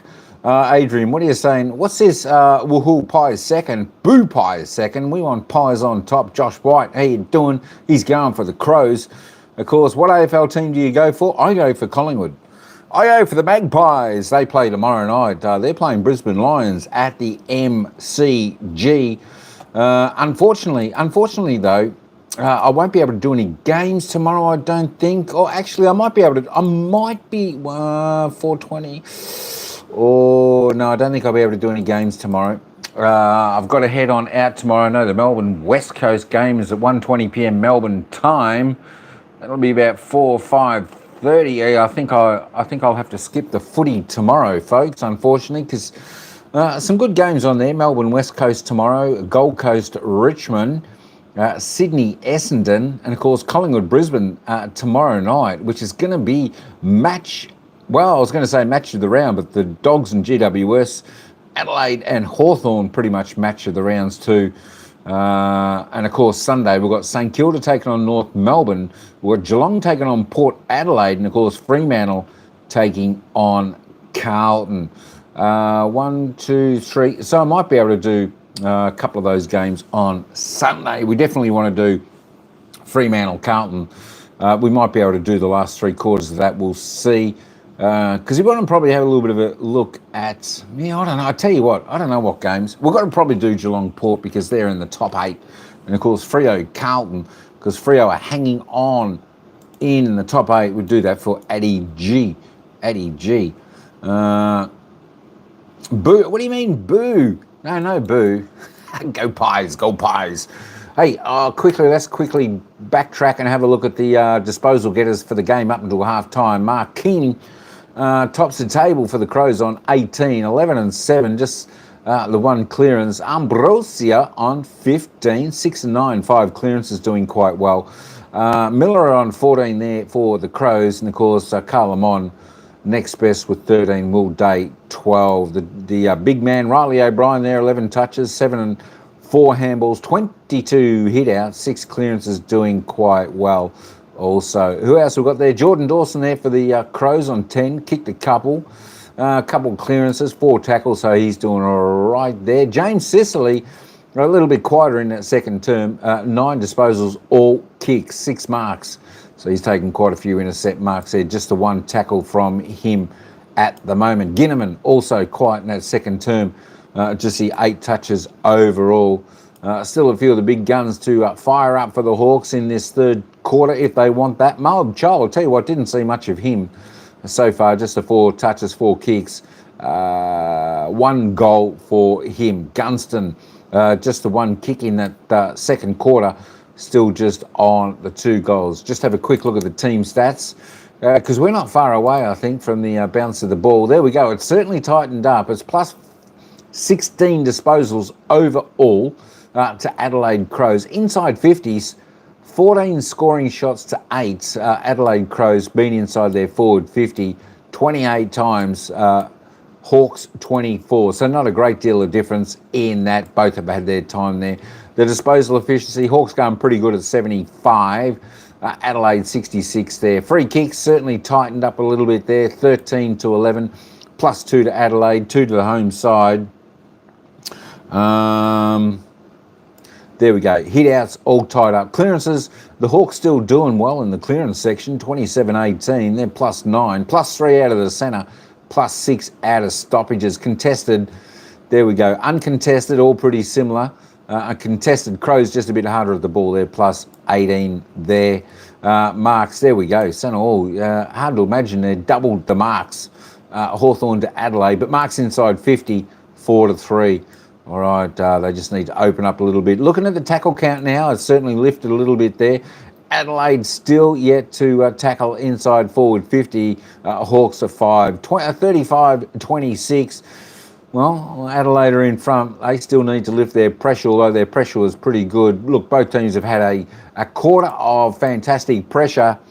I think we're in for an absolute ring-a-ding-ding second half here, folks, at 16 points the margin. I think this is going to be tight in the end. All right, let's head back down to the bounce of the ball for the second half, where it's the Crows by 16 points. The fuse in that second quarter absolutely dominated and got them rolling again, and now they find themselves 16 points ahead. So if someone from a Hawthorn point of view has got to do that. Leadership, critically important. Sicily in the back half doing his best. Beautiful night out there. Isn't it? Yeah. It is a gorgeous night, a little fresh, but in terms of conditions, magnificent. Interesting, Will Day starting on the bench in the second half. I would have thought you'd want him front and centre. Right in the middle, Jason. And right in the middle is where the centre bounce takes place. O'Brien the tapper, the Hawks are all over it through Ward. Thrashes it out into the opening country out there. That's Gunston charging forward. Morrison just edging the kick. Tracked all the way back by Hinge on guard. So good start in that you win the centre clearance, you get the ball forward. In the first quarter, we saw them able to keep possession, to hold it down here through pressure. Can they do it this time around?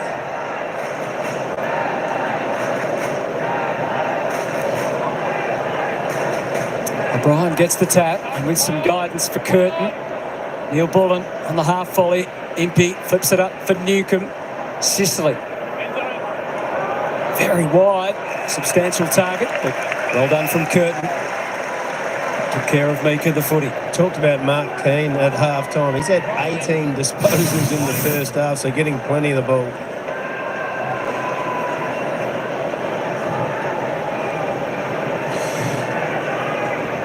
Again, the ruckman entwined. O'Brien again gets hands to it. Away from Dawson. Not happening quite yet. Newcomb at the back. Morrison. Thought he could get past Berry. He couldn't. High ball, caught the crush. Gunston battered away again by Curtin. And we thought to Neil Bullen and more of the same. Excellent ball movement. Walker thought he might have paused, but instead he sees something ahead and there was movement from Keys. And there's an example of the skill set of the group. So the Neil Bullen kick was magnificent, and then Walker pulls it beautifully and it opens up. Look how far afield Curtin's got to. Deep he goes to Rankin. Denied in the air. Illegally. I stood about odds at Rankin, and I'm thinking he's the one. So here's the upside. So Jordan Dawson's Just keep an eye on that, mate. The shooter will be all over that. Fallen on him there, the big fella. About 115 kegs have fallen on him. But Isaac Rankin's the one. He's just had the 5 touches, hasn't scored at all. What an upside is there for the Adelaide Crows if he gets involved. Just pulled the arm late, didn't he, on the way down? Hardwick, I think he probably had spilt the mark prior to doing that, but he gets the opportunity now, and you wouldn't bet against this man with the skills that he has. We still don't know exactly where he'll play come September, but he spent more and more time up forward in the absence of Rochelle because he can kick goals like that.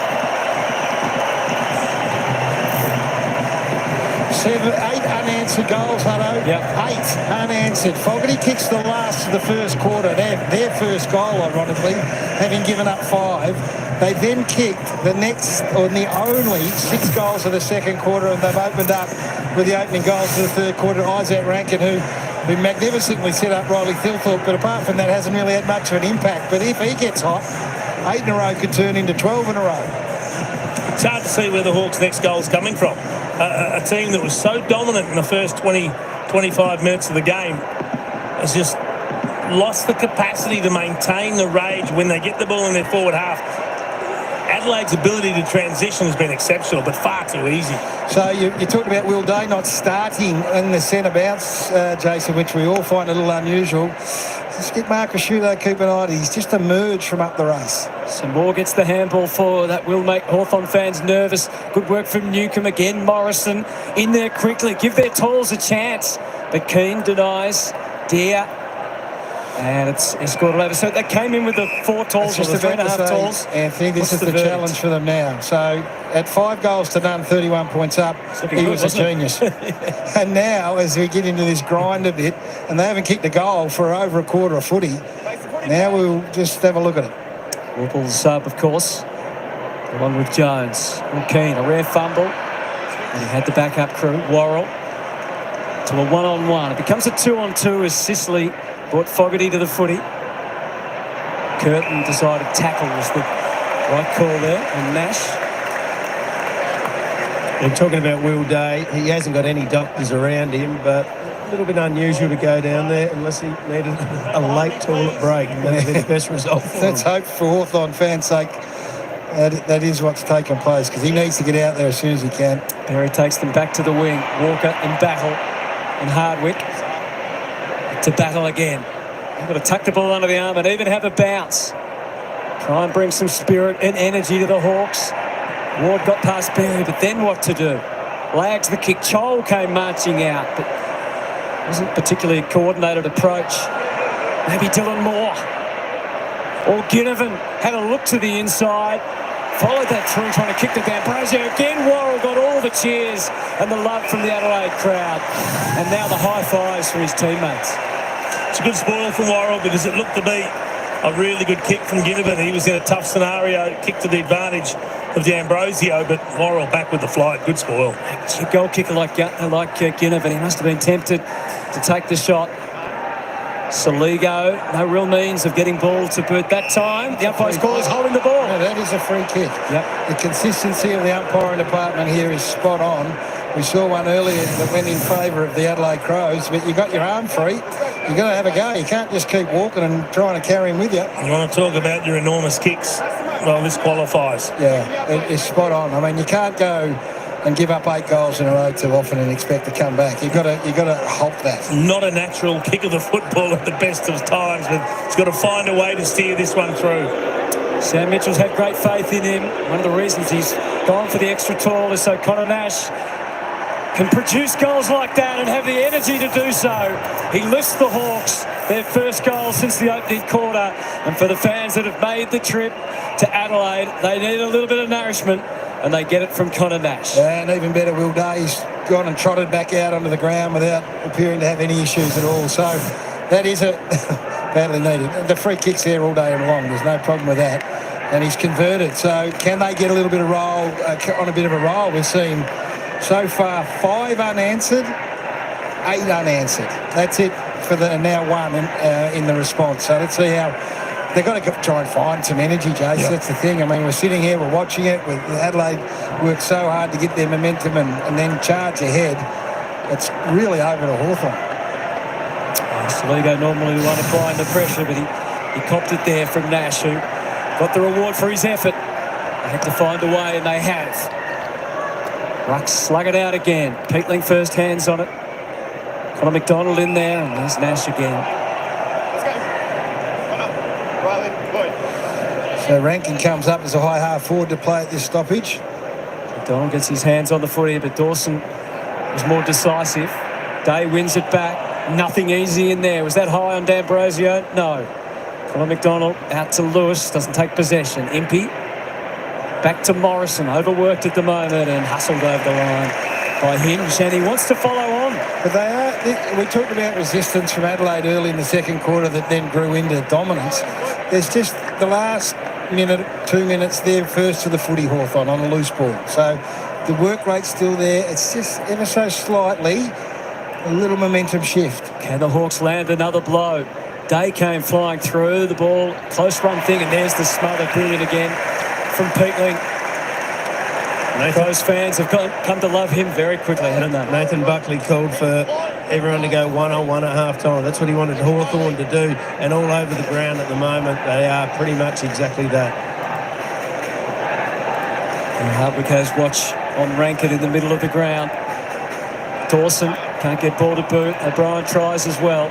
More success for Berry, but only partially. This is Peatling, and it has got into open country. Drives deep. Early rise. Screen short. Great mark. Wasn't. Backed himself in. Beats Cook. Back through back. Let's just see whether they can get some run and flow. They generally don't take the corridor on out of their back half. Tried to get it to Sicily and fell short. Rankin forced his way into the clear. Has he got the touch? He has. Neil Bullen treading back to goal. Cook does enough, and he takes the mark. Gee, the spoil was elite to prevent the mark from Sicily. That is absolutely brilliant, coming back with the flight, and then this kick equally elite.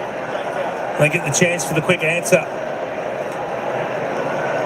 2 weeks ago it was 3 goals and a career high 31 disposals. Last week it was a career high 12 tackles from Alex Neil Bullen. Whatever is required, he is more than happy to deliver to his adopted club. But he can't on this occasion. It's 2 behinds for him tonight. Those fans really tuned in now to what's happening out there. Yeah, a bit ambivalent in the opening quarter. Morrison to battle. Hard run from Connor McDonald ahead. The 2 Crows converge, and Keane, he would think he could spoil absolutely anyone at the moment, and he can. And smother. He can. He can do it all. I don't think in his home country they might quite appreciate what he's doing here, but it's an amazing story. Well, that is the history of Irish players, is that they come in, they look a bit awkward, a bit ungainly, and then just, if they survive, they thrive. The longer they play, the better they get. And Mark Keane is testament to that. 4th AFL intercept possessions. Away comes Berry. Dawson.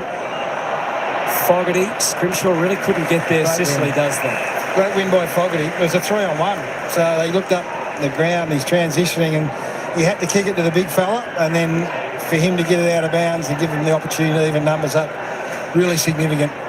Kicked that vital goal in the opening term, didn't he, Darcy Fogarty? It's delicately poised here. Hawthorn have got to, must keep their head over this. Meek follows up. Hardwick. Meek again. Ewan Nash was. Made awkward by Neil Bullen. Watson out of his size range there against Hinge. Back through Peatling. Anyone could mark it, and it turns out to be Hardwick. Although his kick is laced with danger. And now the battle's on. Coming. And D'Ambrosio.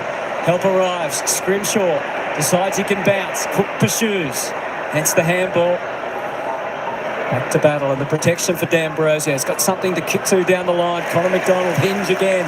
Joel casting the road of a rover. It was too slow to get the ball away.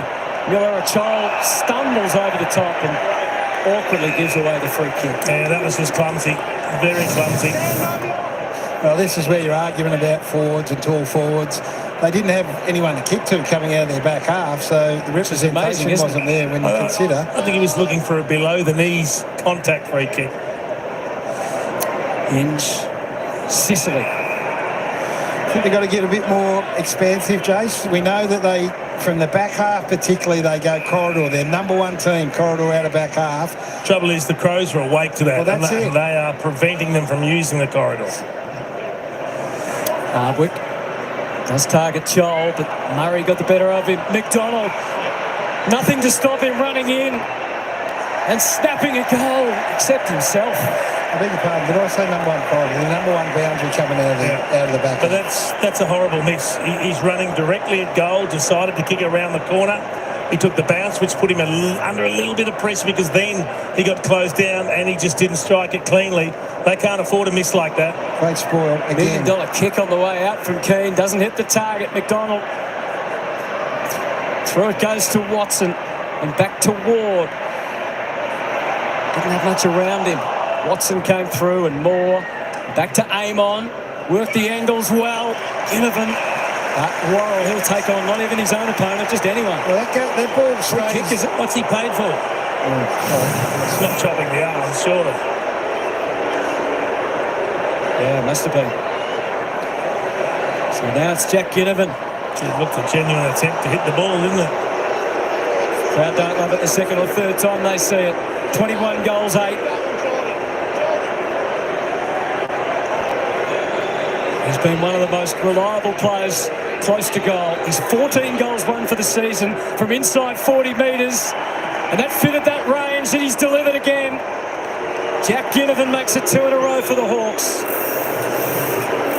Only just, though. It doesn't matter.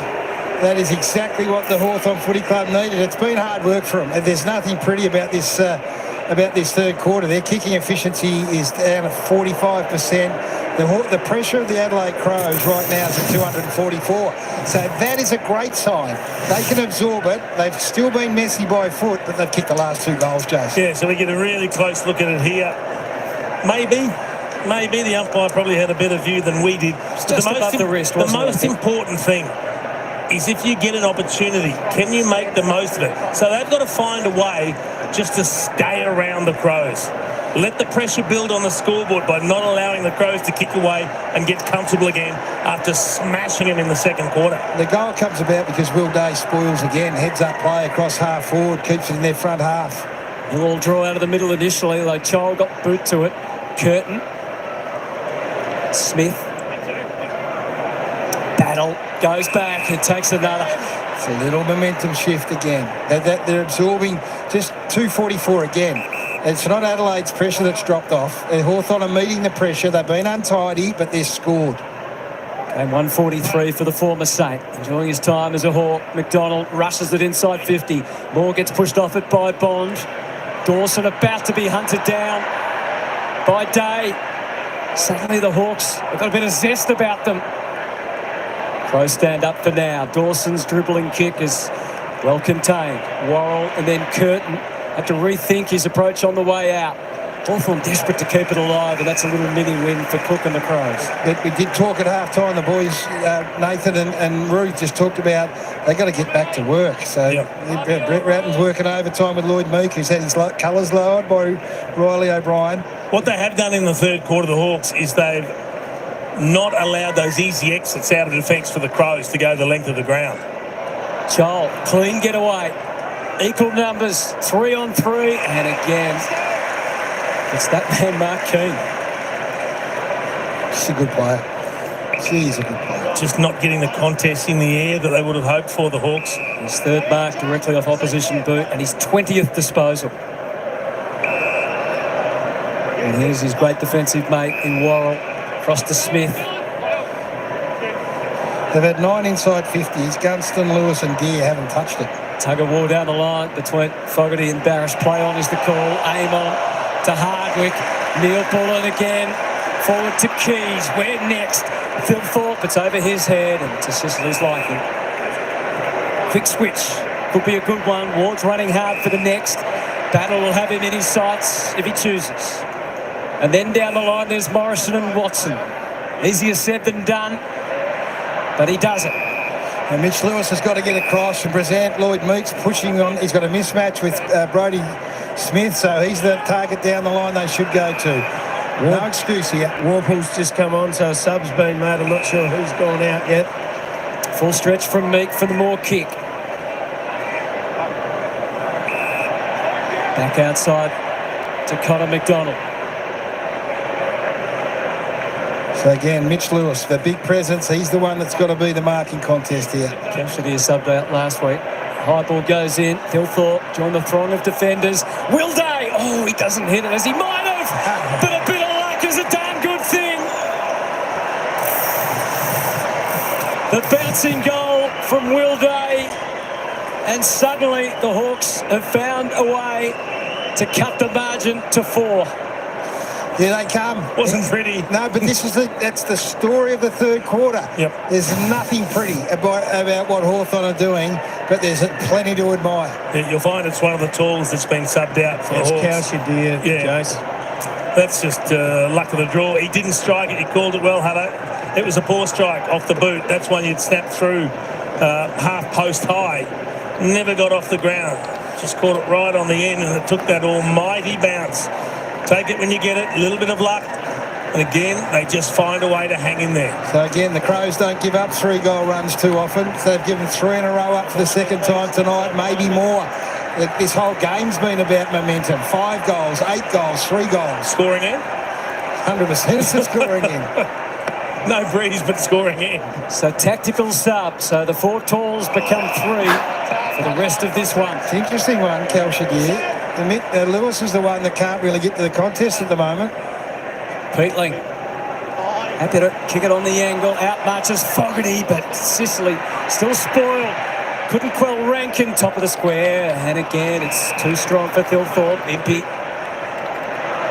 Eyes up quickly down the line to Morrison, entangled with Taylor, who overplays his hand. It's impressive from Hawthorn, Anthony. That ball goes into their defensive 50. They're defending back like they were in this first quarter, and now the ball's starting to flow a bit. Host of handballs. Looks like it's done the job. Opened up the play. They can be expansive. Morrison's 15 disposal is a good one. Protected the ball in the air, did Will Day. Back to Morrison ever so nonchalantly. The Hawks asking some different questions now. Morrison again. Handball happy. Amon's kick. D'Ambrosio in the line of fire. Grits the teeth, can't take the mark. Under threat from Curtin. Ground ball Miller, a quick kick away. Worrell. 2-on-1 to Hawthorn, it's coming back. Early time to take a breath. Sicily, there was 3 to choose from. Josh Worrell was the player we spoke about in the first quarter and said if you want an example of the pressure that Adelaide are under, just look at what Worrell did. And Josh Worrell's a player that, again, under pressure, just dump kicks this. That's not what Adelaide do. Dump kick, intercept mark, ball comes back, take your pick. 1, 2, 3. It's been 14 of 16 goals kicked to this end. There is no breeze here. There's no advantage. Might not be a breeze. It feels like there's a spell, though, doesn't there, at the Riverbank end. Massimo D'Ambrosio. And again, we shake our heads at the Adelaide Oval when we look to the scoreboard. Hawthorn just about looked gone. They're almost 4 goals behind, but now they are in front. Well, we're getting the contest we wanted. We wanted 2 teams that play an exciting brand of footy to turn it on, and even though it's been a little bit topsy-turvy, now we've got a serious contest on our hands. This man here, James Sicily, 7 intercept marks for the game. We know what he can do by foot.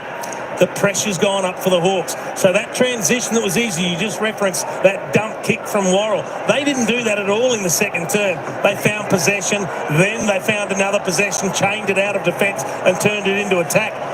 The Hawks have lifted their pressure rating again. Sicily's been a thorn in the side all night. Now, he has treated his opponent as a starting point only and then just works off, and he's become such an attacking weapon and such a foil for them in the back half. They've got to take responsibility for Sicily. Crowd trying to lift themselves and get the Crows back to the lead. Berry marches out impressively. Kicks to Walker, who turned around. Somehow Scrimshaw spoiled. Neil Pullen to Keys. Rolled onto the left. With the kick. Splits the goal on behind post only. Let's just put this in perspective. They gave up 20-plus contested possessions in the second quarter, Adelaide, the Hawthorn Footy Club. So to go in and gather yourself, give up the first goal of the third quarter to Rankin, and then bang 4 in a row. Fantastic response. O'Brien against 2 desperate Hawks at the front, D'Ambrosio and Day. And there's Warple, the sub tonight. Rankin found a way to squirm out of there, but couldn't do much with it. Hammond back to Warple. Miller left his man. Couldn't mark. Murray can't get the handball away. Suddenly things aren't quite going to plan for the Adelaide Crows. So all of a sudden, they're under pressure. When the ball hits the deck, the Hawks are able to lock it in, keep that position on the ground, not let it rebound. He's a great sub, Warple, because he allows Newcombe to go forward. Newcombe becomes a real dangerous option forward of the ball. And the tactics now being applied by Matthew Nix is about to bring Chase Jones onto the ground. Soligo, it's a hard-fought ball to win. He's given it straight up. So the intercept marking game starting to become a factor for Hawthorn. Scrimshaw, Sicily. Thought he could access the corridor, but the slip means that he handballs and they D2 it through Hardwick. Keane again. Doesn't mark this one. Leaves it for the Hawks. Well, Newcombe caught one high. No whistle. Cook under siege. Gets it safely to Taylor. Hinge mown down by Nash, but still gets it forward to Rankin. Confronted by Scrimshaw. It is confronting for Adelaide all of a sudden. D'Ambrosio gives them a chance deep. The climber was Murray. Underneath, though, it's Hawthorn. Gunston to Moore. And that's a beautiful kick to Ginnivan, who doesn't take the shot for goal. He kicks it to Mitch Lewis. You don't know why he wouldn't go back and have the set shot, Ginnivan, from where he was. He was actually at a better angle. He was almost directly in front. What a response here from the Hawks. This is for 5 in a row again. Does what he needs to for his team. How good is it to see Mitch Lewis back? And it is an extraordinary sequences that are continuing in this game. I think it's one thing that Jack Ginnivan has added to his game. He's become very unselfish. He has. He loves to get a goal assist. He sets them up for his teammates. But I think sometimes he does it to his own detriment, where you actually want him, a skillful player with the footy, to take the responsibility of kicking the goal. I think in this situation, you're taking a mark almost directly in front, 35 out, you go back and kick that. Now, in the end, you know, you get the goal, I get that, and you've kicked to a player on his own. Just sometimes you've got to take that responsibility. So they've taken 23 marks in this quarter, Hawthorn to Adelaide's 8. Yep. So the game's opened up, Hutto. They haven't been able to make the ground big, and in the process, their kicking game has come into it. Their uncontested markings through the roof, 20-7. Uncontested possessions, 58-24. So it's not just the kicks, the handballs as well, isn't it? It is, and they're winning contested footy. So it's as good a response as you could hope for. Dawson, long and direct. Philthorpe. When he's out, kick it in. Yep, just too big, too strong in front. It's a simple game. Tom Barras was right there. It was a good contest. 1-on-1, a classic. So they just the territory game is. That's when the Hawthorn defenders get put under more pressure. No Sicily to assist there to get back. So quick ball movement, 6-6-6. This bloke's nearly unstoppable. There's a couple of them in the league right now. As an 18-year-old, he kicked 5 against the Hawks, took 3 contested marks down in Tassie. He's a formidable force now. He's got 4 goals. It is possible to kick them at the Riverbank end. And the Crows' ship is steadied, and it needed to be. The lead cut back to 1. Riley Philthorpe has 4. The game's beautifully poised now. It is just... You just sit there and hold your breath and go, what are we going to see now? Right, we've seen the runs of goals, and then when the response comes, can you keep going? I know you're a little bit tongue-in-cheek. You said kick it to this man. But when you haven't got the game on your terms, which has happened to Adelaide in this term after a dominant second quarter, there are sillier things to do than just say, I'm going to get it long and quick to our big trump card and let him go to work. Yeah, and you look at Taylor Walker's role here. Holds his man off. Yep. He just stands, holds battle out of the contest, and then says, get the work, Beard. Looks like Adelaide have made their sub as well. Braden Cook's gone off. Chase Jones on. Thank you, Roo. Back in the middle again. Dawson. Coming through the toe is O'Brien, but it's Newcombe, Warple, Meek, Warple. Getting a bit of keepings off until Hardwick kicks it deep. Or Chol, he just pushed him right in the back. Gee, he had an opportunity there, Marbior. That was a kick to his advantage. He just needed to be a bit more subtle, working his man under the ball. He's just poleaxed him. Short to Berry. Keeping Matt Crouch out of this Adelaide team at the moment. Kicks it wide to Curtin. who again shows his marking skills. It's a matchup they don't use enough in the air. Curtin on Morris, and he'll beat him every time. He's 195. He's a big boy. Well done to Tex again, then. He just kept battle engaged out of the contest. Fogarty able to take the mark. They're lining up on the inside. The Hawks could see it as well. Too late, she cried. Ward goes in over the top and forces Smith to grind to a halt. Good spoil from Ward. We've seen a couple from Day. They've got to be desperate, bring that ball to ground and then go to work. Hawks 5-1. Jones has come on and gone to Will Day. He did it last week, came on and went to Zach Butters, not with a great deal of effect. Berry to Dawson, but Lewis came up to intervene, and that's Watson, and now McDonald. Moore denied in the air by Bond. Moore kept at it. Bond's handball wayward. Here's the Wizard. Watson snap to the near side. Just couldn't get the right angle running at that pace. Ran out of room, didn't he?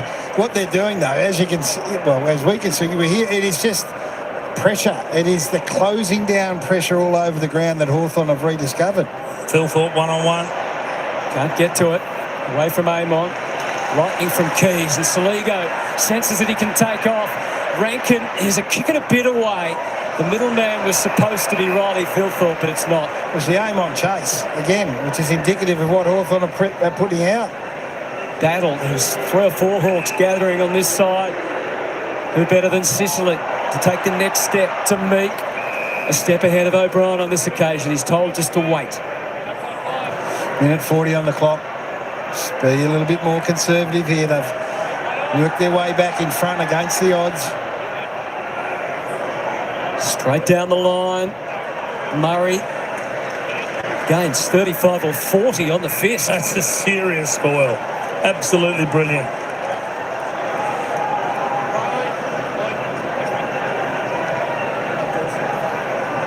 James Sicily, as Fogarty is his opponent right at the moment. His team up by just 2.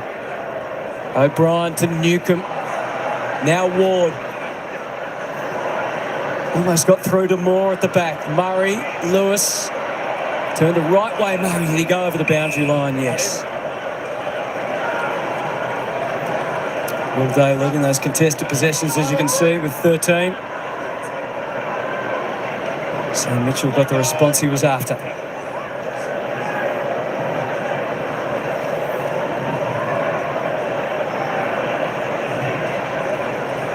O'Brien. Ginnivan shakes his way clear. Crowd waits. And the Hawthorn fans, they can hear you, Jack. And you can hear them because that is a stunning goal off the left boot.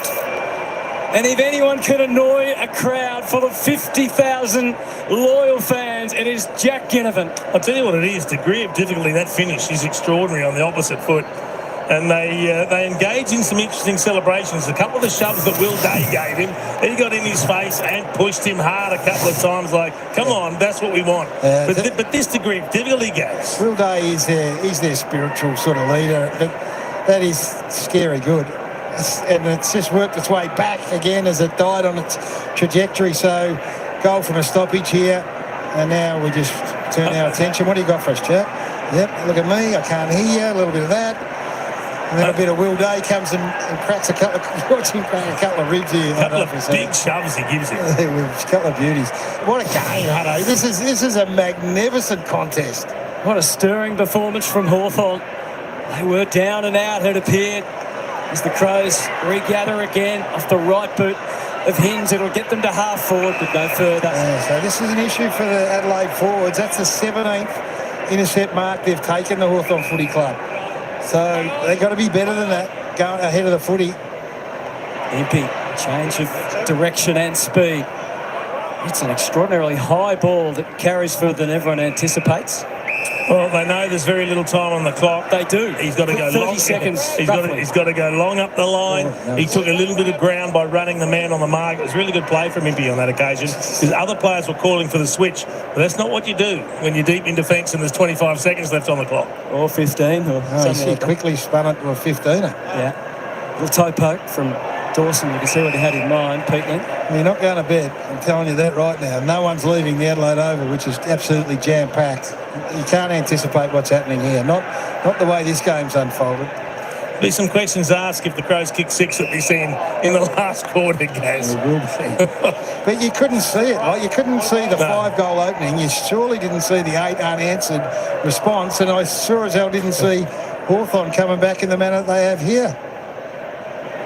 Dying seconds of an incredible third quarter, particularly if you're a Hawthorn fan. 6 goals to the Hawks managed to 2-2 after Adelaide kicked the first. At one stage led by 22 points. But as we turn with 1 quarter to go, it is Hawthorn on the road who lead by 8 points. And the Adelaide Crows, the informed team of the competition who have held sway all year at the Adelaide Oval. Can they turn it on again in the final term? We will take a break. Great sport coming your way after the break and over the weekend. Thrilling season in the F1. We're all cheering on as we head to Hungary. Piastri and Norris separated by nothing. All right, there we go, 3-quarter time. There we go. I tell you what, we're in for a ring-a-ding-ding final quarter here, folks. It's 8-point, the Hawks lead. Can you believe it? I tell you what, this is just like going over a mountain, this worm. Have a look at that. A 16-point margin was the deficit to the Hawks at half-time. And they've turned that round to an 8-point lead at 3-quarter time, folks. I tell you what, we're talking about, they were talking about Hawthorn, down and out. But I tell you what, there is definitely, for some reason, there's no wind and breeze out there. It looks like fantastic conditions for football over there at Adelaide Oval. But it does just seem to be a scoring end. There seems to be a scoring end. We've had 20 goals kicked in this game so far. And we've had 3 goals at one end, 17 goals at the other end. And of course, Adelaide come home in the final quarter with that scoring end. So we're going to see if that really is the case or it's just a superstition here this evening. Can the Hawks hold on? I tell you what, they came out a little bit better in that third term. They lifted their game. Adelaide just slowed up a little bit. But I tell you what, 8-point in the margin. I reckon this is going to come down to within a goal, within 6 points this game. She's going to be... Let's study another crazy live ladder. All right, the live ladder as we speak so far. As we saw at quarter time, this is how it stood. As it stood at half time, Adelaide Crows were sitting on top. Hawthorn were down there in 5th position. 3-quarter time, Adelaide back to 2nd position. Hawthorn up to 3rd position. Adelaide Crows, if this is the way it stands, Adelaide and Hawthorn only a game off top position on the ladder. So I tell you what, if the Hawks do end up winning this game, she's going to be interesting the final 3 rounds of the home and away season. Who is eventually going to end up on top of the ladder? Who's actually going to be in the top 4? Who's going to be in the top 8? I tell you what, it's very, very confusing, Addy G. It is very confusing. But I tell you what, it makes for an exciting finish to the season, the home and away season. And as I said, it could come down to the final game or the final round. For some teams, whether they actually want to win or lose to who they want to play. But with that strategy, it's hard to say because everyone's so close. They might just have to just keep winning and play who they play in the first week of the finals. But I tell you what, this is a close game. My pick in this game is still Adelaide. I still think Adelaide can come home and get the chocolates in this game. They're going with the scoring end. There's no doubt about that. As I said, 17 of the 20 goals have been kicked down one end of the ground. As I was saying on the commentary there, things will be asked if Adelaide kicked 6 goals in the last quarter because they're going to the scoring end. So it's going to be interesting. But I think the Hawthorn coach Sam Mitchell will definitely be saying to his players, boys, we've got a lot riding on this game. This is a chance for us to potentially go top of the ladder by the end of the season. If we lose this game, we could be out of the finals or we could be top of the ladder. It's just, that's how much it means to both of these sides, this game. Riley Thilthorpe, though, he's best on ground with 4 goals. Jack Gunston, Jack Ginnivan with 2. Jordan Dawson for the Crows with a couple. They're your multiple. Singles for Hawthorn, Nick Watson, Connor Nash, Dylan Moore, Mitch Lewis, Will Day, Ambrosia and Chol. And of course, singles for Adelaide for the Tex, Isaac Ranke and Darcy Fogarty there. Just having a look at the leading disposal getter. Mark Keane, 21 for Adelaide. He's the only one in the 20s, so no dominant player out there. All players sharing the load. Ambrosia. Then the next 4 all come from Hawthorn. Ambrosia, 19. Amon, 18. Morrison and Will Day on 17 there for the Hawks. Miller on 16 there for the Crows. Next best. So all teams doing players doing reasonably well. Sicily's having a reasonably good game there for the Hawks. He's had 15, 14 kicks, a handball. Geez, he's had 11 marks. Oh, well, I tell you what, he's the big stoppage man down back there, so doing really well. Let's just roll down these and we're going to head back down to the ground. I tell you what, don't forget, folks, tip who you think who is going to win this game. I haven't checked the poll. I'll check that in a minute. Let me just roll down there. Let me just head on over to the poll. 79% so far saying the Adelaide Crows, 21% saying the Hawks. There are your stats up until 3/4 time. Let me just zoom that back up. And that is the ladder for everyone who's just come in late. That is the live ladder. Adelaide second. Hawthorn will jump to third if Hawthorn win this game. But the margin is 8 points. Of course, Hawthorn putting on 6 goals 2 in that third term. Adelaide could only manage 2 goals 2. Tell you what, we're in for a cracking final quarter. Stay tuned, folks. Let's head back down to the ground where all the action is happening. Good luck to both teams. As we get ready for the final quarter, will the superstars of both teams rise? So much drama we have seen tonight already. Who's going to be left standing when it all ends? For credibility, for belief, and for 4 points, Adelaide and Hawthorn do battle for 30 more minutes. O'Brien and Meek. Curtin starting in the middle for the Crows. Warpolo having to wrangle his way out. Tried to give it to Newcomb. Predicted by Hinge, who slows them down and gets it back from Curtin through the corridor. Somehow Dawson almost seducing the footy, playing it forward. Taylor wanted to give it back to him desperately. Captain in battle gets it over the line. Yeah, Dawson started forward, Curtin in the middle, Rankin in the middle, so Nix has swung the magnets at 3/4 time. Yeah, it's interesting, isn't it? So Curtin went into the centre bounce a couple of times late last week when the game was over just to have a look at him, and he was pretty good. So you just go to individuals too at this stage. Dawson's the most dangerous option. Rankin hasn't really lit up. Great tap from O'Brien to Rankin. You were saying, Gary? I know. But That's what he can do. In these games like this, and Hawthorn have got them as well. You know, they've got Jack Gunston at one end. You know that Watson can get on a roll. Ginnivan can get on a roll. That's some elite work there. That little flick out the back from Riley O'Brien is brilliant. Will Day, he just couldn't believe it. He was gone before he knew it. Sicily, Joel, Murray, Gunston. Trying to make it difficult for him. D'Ambrosio, Warple, wobbles it. Curtin again. Challenge in the air. Well played by Mitch Lewis. Curtin goes the second time. Jeez, that's a good effort. Has he taken high? Yes. That's a good attack on the footy right there. He was 1 against 4. Yep, and he just kept going. Gee, they've got some players, haven't they? He's almost been ripped out of his hands by Impey. That's an equally as good mark. He's going back with a flight. Didn't get the same reaction, unsurprisingly, from the crowd. So Jarman Impey tosses it up for all to see. It's an open invitation. No one could really accept it. Watson bursting. And what a connection with Ginnivan to change everything in this phase of play. Back through Warple, took a U-turn, might regret it. Does. I heard about that from Warple. We've had some highlights in this last quarter. Shake of the head. Just Worrell. Just floats one forward. Here comes O'Brien. That'll do the trick forward of the ball. One out the big fella. Couldn't get it off quick enough to Smith, and inside 50. This man has a habit of popping up about here. Well, this is the opportunity to punish Hawthorn. They had a 2-on-1 out the other side, going forward. Poor decision to give a hand pass to a player who then ran himself into trouble and made another poor decision without getting rid of the footy. Now they go forward and they can hit the scoreboard and grab that momentum back to start this last term. Well, he's had 2 shots at it.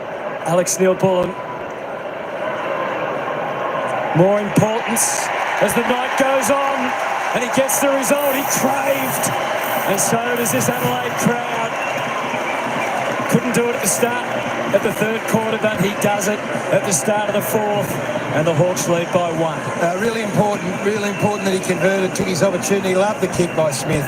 I looked up as soon as he got it, Brody Smith, and Thilthorpe was one out with Barris, and you thought, well, that's the place to go. But if you've got one spare, pick him off. And then Will Day's sitting there left to lament the fact that he didn't get back enough. Look at Day tracking back there. You've only got to give him a half a metre here, and that's a good enough kick from Smith and good enough to convert. 1-point game. These two teams expected to be there late. 18 of 21 goals. I think Jason is obsessed. He's onto something, the big I five. think it's surprising because it's a perfect night for football. Berry tries to get it forward, but can't. Yeah, the amazing thing is there's no dew out there either. No. Hasn't got wet. It is a perfect evening for football. Should be able to score at both ends. Some fans are getting more value for money than others. Warple, blind handball, straight to Keys. Grubs one. Battle a little awkwardly. Hardwick, tough enough when you're trying to man up on this man. Dawson got some clear air. Back through the middle, change the trajectory again. Rankin, watch out! Oh, Watson was only a step away. And the kick got to Keys. It's been well held tonight. Keys hasn't had the scoreboard impact he normally does. Sets it up at the top of the square, but there's significant targets. Intercept marking situation. But that's not the kick you're looking for. If you're outside your range, you don't want to be kicking it as far as you can. Hawks head away by Morrison, and it's a safe pair of hands from Lewis, who realises he can go. Kanash, Worrell is in pursuit. We know he loves to hunt down. Tackle slipped, but it's okay, the umpire says. Bond off to O'Brien. Thilthorpe, it's back over his head, but he's got a lot of reach. Neil-Bullen thought it through not once but twice. Did it so well. It's 1v1, 32 v 24. Fogarty versus Battle. Dawson, Saligo, close in front.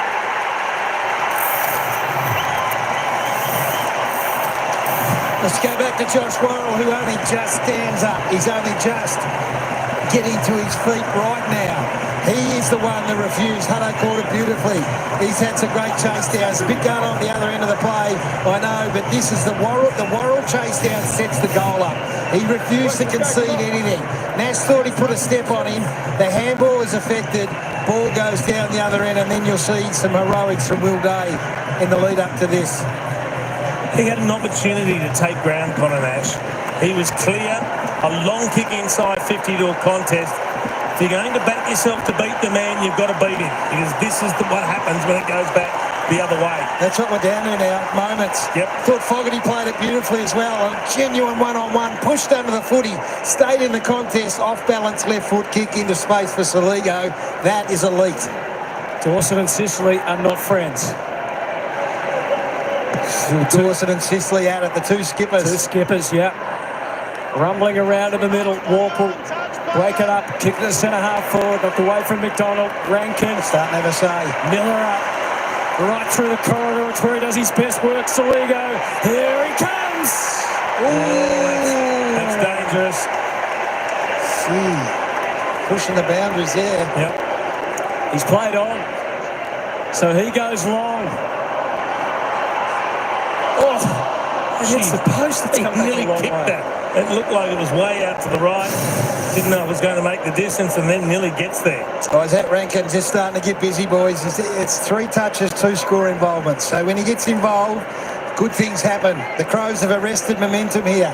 It's happened 4 times throughout the course of tonight. It's been incredible. So now the onus is on the Hawks. Battle v Hinge.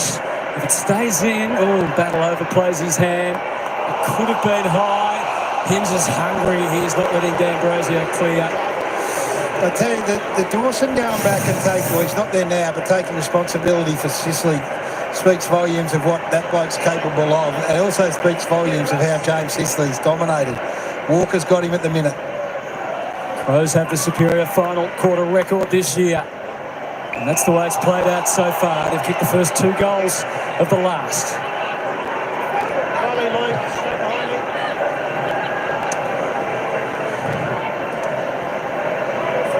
Plenty on the move. Bit of a standoff as to whether to win the ball or wait to tackle. And that works well for the Hawks. Meek down the line. No mark from Miller, but an opportunity presents for Chase Jones. His kick just clears Battle. Brilliant from Fogarty. Got control of the situation. And the footy, Neil Ball. He's crafty. Was it touched? I was quite sure. Rankin. It was touched, and then now it gets 50 as chaos. It was touched, but the umpire didn't see it, so you've got to play the whistle. Isaac Rankin played it as if he was going to play on, and the Hawthorn boys knew it was touched. They kept coming at him. You do realise how loud it is. He didn't call play on. Even he thought he played on. He didn't call play on. The umpire didn't call play on. You could argue as loud and as long as you want, James Sicily. It isn't going to change anything. Extra time to relish this. Oh, what a night. I've never seen a night like this, the way this has swung around. 20 of 23. Oh, no, he's gone again. He's gone again. Let's unpack what happened here, though, because Isaac Rankin's starting to get hot, and he's a big danger player for them. It was a great kick, so they're claiming it's touched. He goes to play on once, goes to play on twice, goes to play on 3 times. So James Sicily's sitting there going, I'm not going to let him play on. And then Sicily goes to the umpire and says, you do realise it's loud. But And I suppose he's looking, if it's loud and he's looking at Rankin to get a lead on what's happened.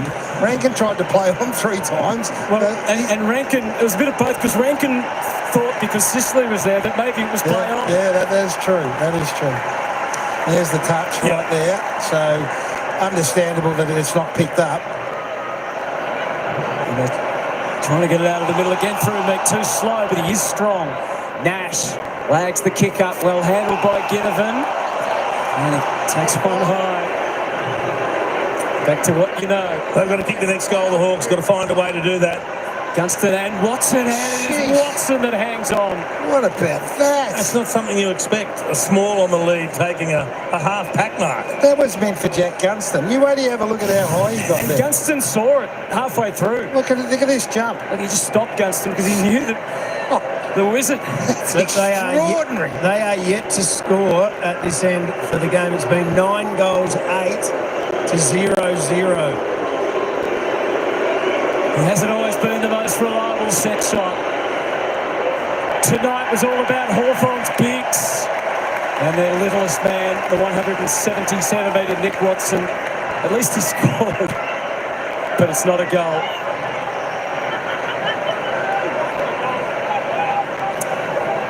So now they look to try and defend, keep it in the front half.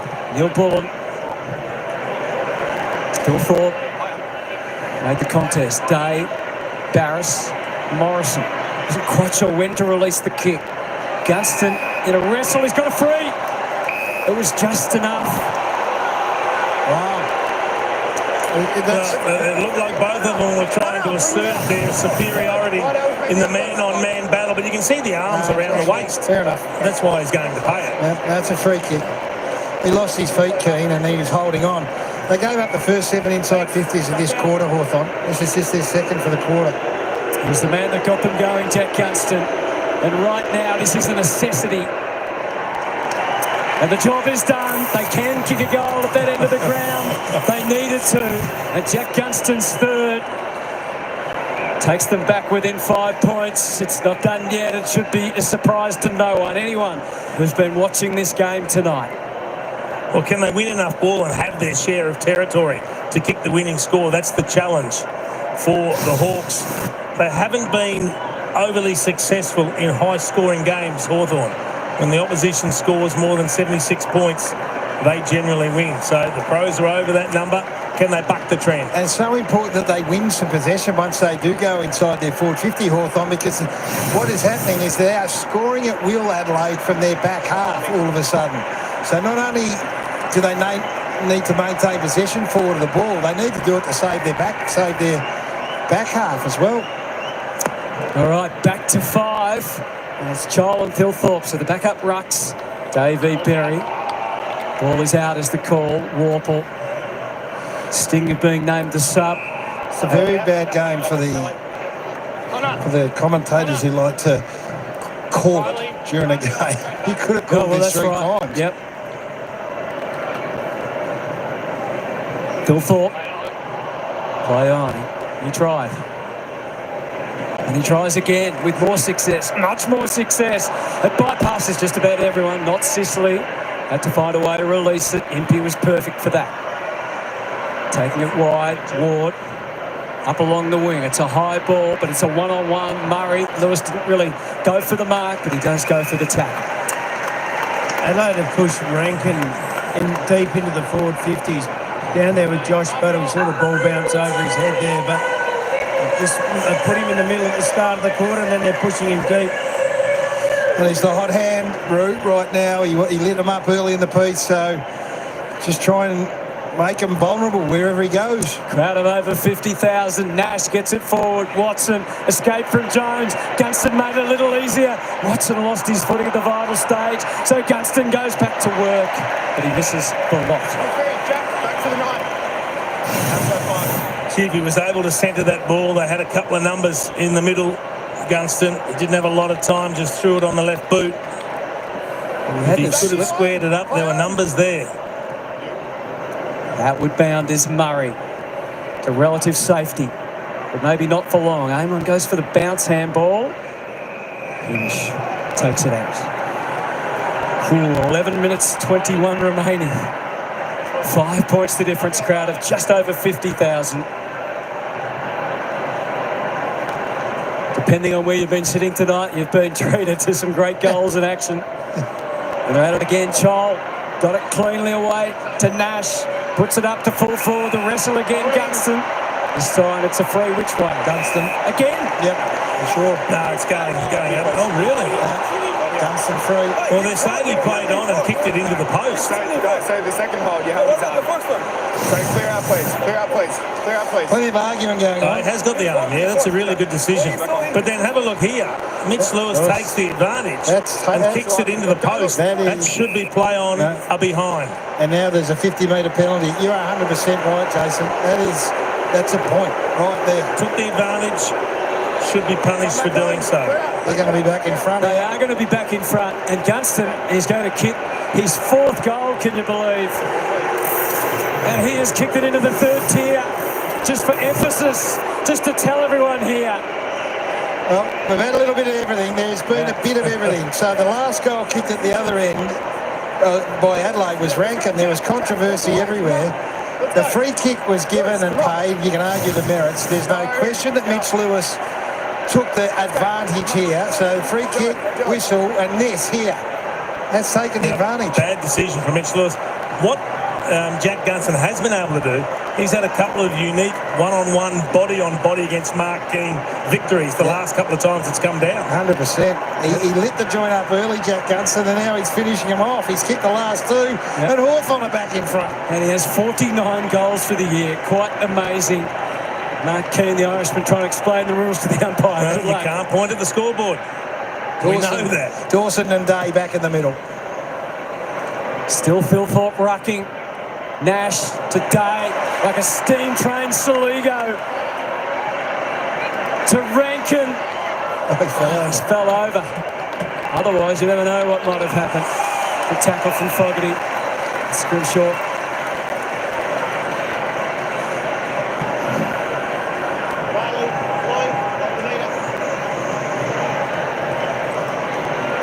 Yeah, just a little bit back further in their seats. Hardwick couldn't deny Rankin. How could you? How could you? You can teach that, but only to the very best. An incredible know-how around the goals.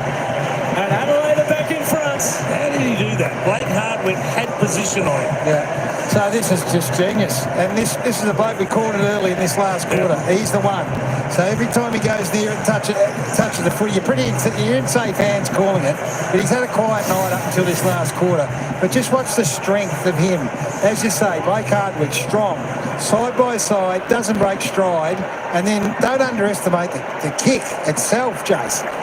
The left footer from the goal, from the going to the boundary with Lloyd Meek and Blake Hardwick hanging off him. He had good position, Hardwick, and he just used his right arm to push him off, used both arms to push him off, and then an exquisite finish. He's only kicked multiple goals once in the last 6 games against Hawthorn, Isaac Rankin. He's kicked 3 tonight. Yeah, another goal from a forward 50 stoppage. It's rare. 26 points Adelaide Crows have scored. Adelaide in front, but Hawthorn take the territory through Meat.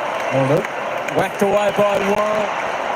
Peatling dropped the footy. Battle. And it resumes at half-back, and so does Josh Worrell. Possession 17. Move it on. Play on. Sicily, Battle. Dawson worked underneath it. Walker got the hand to it. Aim on. A wobbly ball to centre half forward. And well handled again by Worrell. Oh, did he play on? Or was it 50? Jeez, there's some close calls out there. The moment Carl Amon turned back into the corridor, he got himself into trouble. There was no one to kick to. Josh Worrell just continues to intercept everything coming his way. After some hesitation, he kicks to Walker. Day toppled over, close to the boundary, and now it's over. He's been massive, Worrell, in the last quarter. He's coming off Will Day. He just got a couple of knocks there. He's spent, needs a spell. They'll need another effort from him late. Rankin in the goal square. The runner out to his opponent, Blake Hardwick. It's a lonely place down there. Nash, but not for long. Has the job on Dawson at the moment. Body's crashing. It's hardcore stuff at the moment. It has been really from the opening bounce. 9-17 now. So Murray's gone to Gunston. So Rankin at one end, Gunston's now got Murray as his opponent. Keane's been moved. Players starting to cramp. Not unexpected. Soligo. Murray's not that agile either. Like Jack's a little bit more nimble than Nick Murray's. A bit old-fashioned, straight-ahead sort of guy, Nick Murray. So that'll be an interesting matchup. It's Will Day being worked on. O'Brien prevails. So does Dawson to Soligo. Cumming takes the kick. Keys in front. Can't handle it. Hardwick had the Dax just about stripped, but kept his eye on the footy. Sicily to Impey. Reached out. Kicks blindly along the wing. Newcomb can handle the truth. He marks at half-back and goes short. And he finds Nash and things open up. Decisions to be made now. Takes off. Plan undefined. Warple. Another handball has stringed them together. Oh, trouble there. Keys did well. O'Brien to centre half forward. Walker left them in their wake. Made them look foolish. Kicked it to only one man. Isaac Rankin. Battle. Closed the gap. Rankin's not finished with yet. It's a standoff. A star on each team, but the biggest shining star is Isaac Rankin. That was incredible, and now it's up to Tex. So he's had 7 touches, Isaac Rankin, in the last quarter.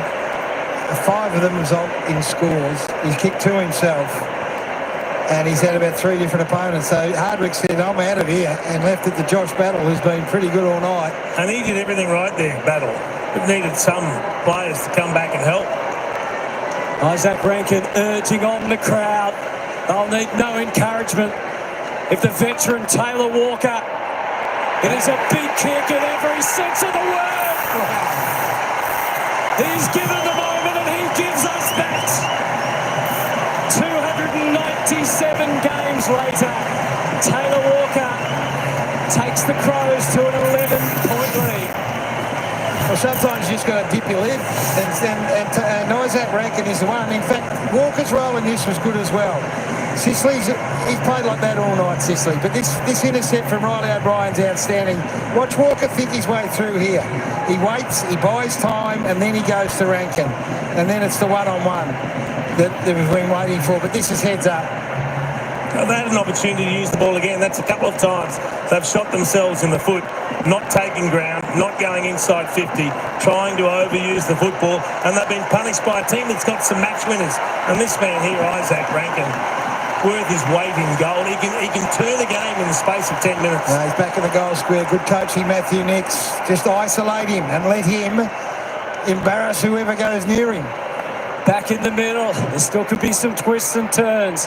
Newcomb's kick. Not quite defended. Watson to Moore. Maybe shouldn't have handball given. Gives it back. Moore. Standoff again. Couldn't get the handball clear. Bond stuck to task. Quick kick hinge. Hard one to handle back there for Taylor. Jones. And it's Berry. He seemed the calmest of all. Out to Fogarty. Worked underneath it by Hardwick. And Meg takes it over.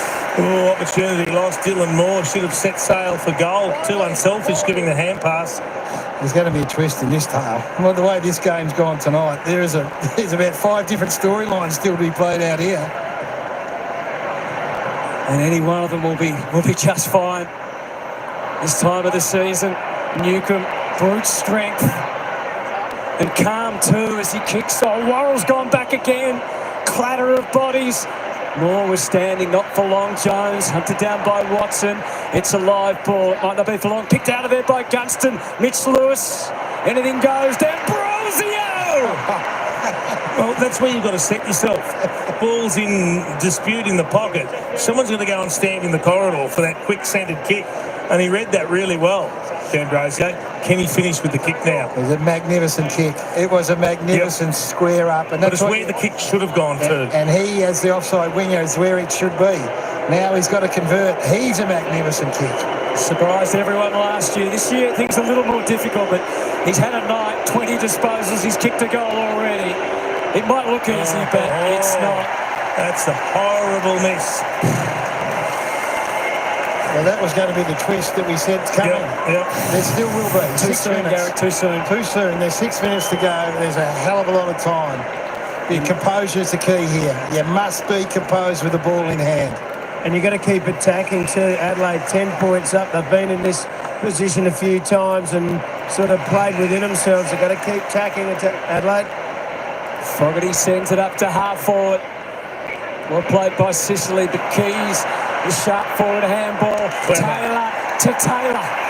Smart work. Well, they knew he'd got out the back. And once they won possession, front and square, it was just a little chip kick. He can take a little bit of time off the clock. We just saw him convert beautifully from just outside 50. Now he gets the opportunity to thread the needle. Another. This would bring the crowd to their feet big time. It's twofold, right? Because Sicily's the one who's trying to get off. And he's just, the leg rope on Tex has got longer and longer as the quarter's gone on here. Think of the storyline around Taylor Walker. Captain back in 2017. Would have thought his time for genuine success might have passed. Think again. Taylor Walker with 2 massive goals. The text message is loud and clear.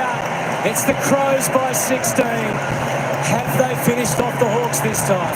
And when the Hall of Fame legend next to me, one of the greatest goal kickers in the game, just sits there and claps, you know that the conversion is at the very, very top of the tree. So once Sicily goes to the ball, he gets the spoil, then he gets drawn in, doesn't he? Yeah, Walker just drops out, and what the heads-up play, which you called, is from young Taylor, is identifying that Sicily's just all out attack right now.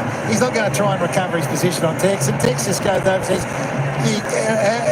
good enough for you? And there's your classic 2-goal turnaround. Instead of a kick between the two teams, there's 3 goals difference. D'Ambrosio misses a sitter. Yep. Walker converts a beauty. Yeah. That's clutch. That is as clutch as it gets. Oh, he's always been able to kick the big goals. Taylor Walker thumps it forward. There's a free kick to the Crows.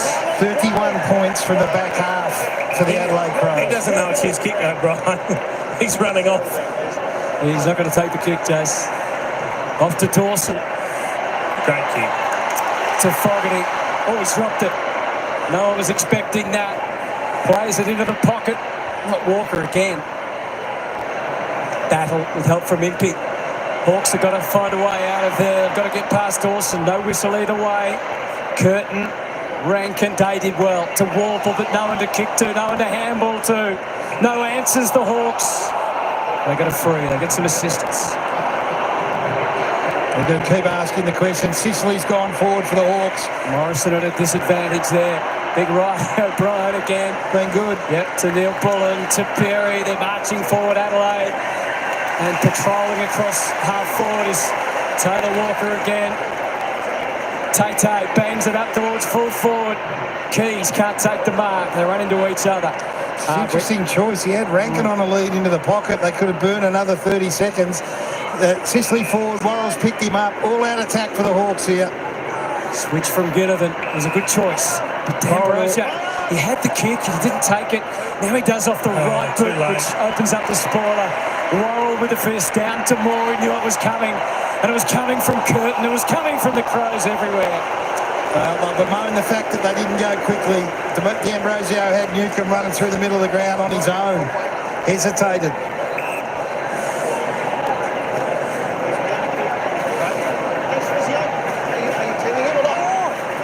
What is going on here? The doctors with the physios with Will Day. Well, it's not in the play.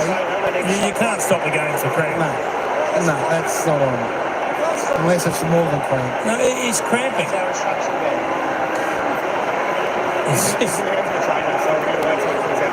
Oh, no, see, there's something wrong with that rule.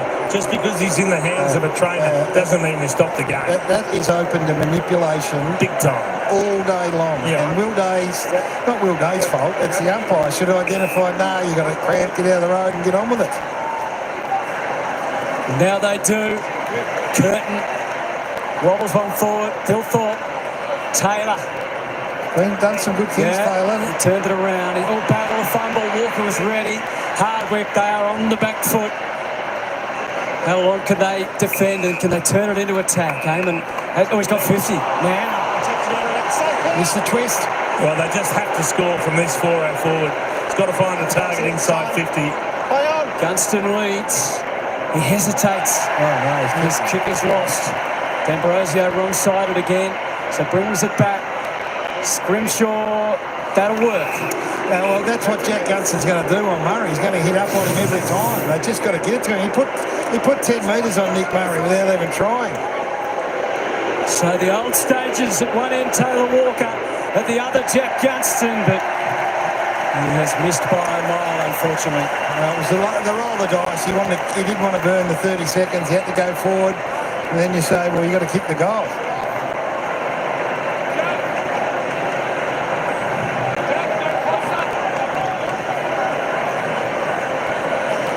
I don't know. Can't help you, sorry. No, Jason plays a lot of those little quiz games, but he couldn't come up with the answer either. Worrell bangs it up to the wing. Wow. This is big. Hawthorn coming with an 8-point lead. They kicked 6 goals to 2, the Adelaide Crows. What a game. An experience for Zach Taylor. To be part of it all. Yeah, he's been busy. He's done some really good things, hasn't he? And kept his head too, Jason. Is what you've got to like at a young man when there's enormous pressure on. Helped lead the comeback, did Riley Thilthorpe. That kick falls a little short. Is there any juice left for the Hawks? Dawson. Miller.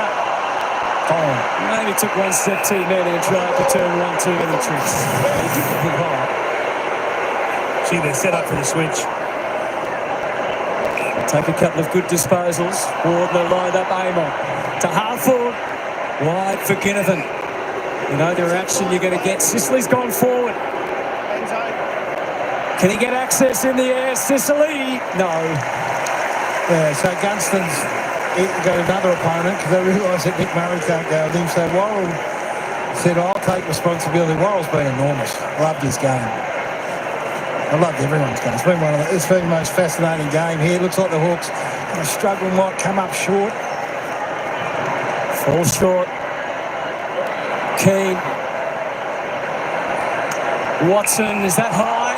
And it is. A minute 29. They'll have to be perfect. And they'll have to be quick. And around he goes. And he's missed as well. It's just ridiculous. It's lacking composure when you've had opportunities. 5 seconds. You've got to settle. You've got to get yourself right. But they have just blasted away when they've had opportunities. So credit to the Crows who have been better under composure. Another high ball on the way out. Tap from Phil Thorpe. Hawks still coming. They kicked the first 5 goals of the night, and we're headed midway through the second term. And then unbelievably, after being 22 points down, they found the lead back. They're not giving in. Scrimshaw, like his teammates, just hasn't quite got it right with the last kick in the last quarter. So they're falling short again. Isaac Cumming will enjoy the celebrations for his 100th game. That was not his most memorable kick, but no damage done. Chase Jones.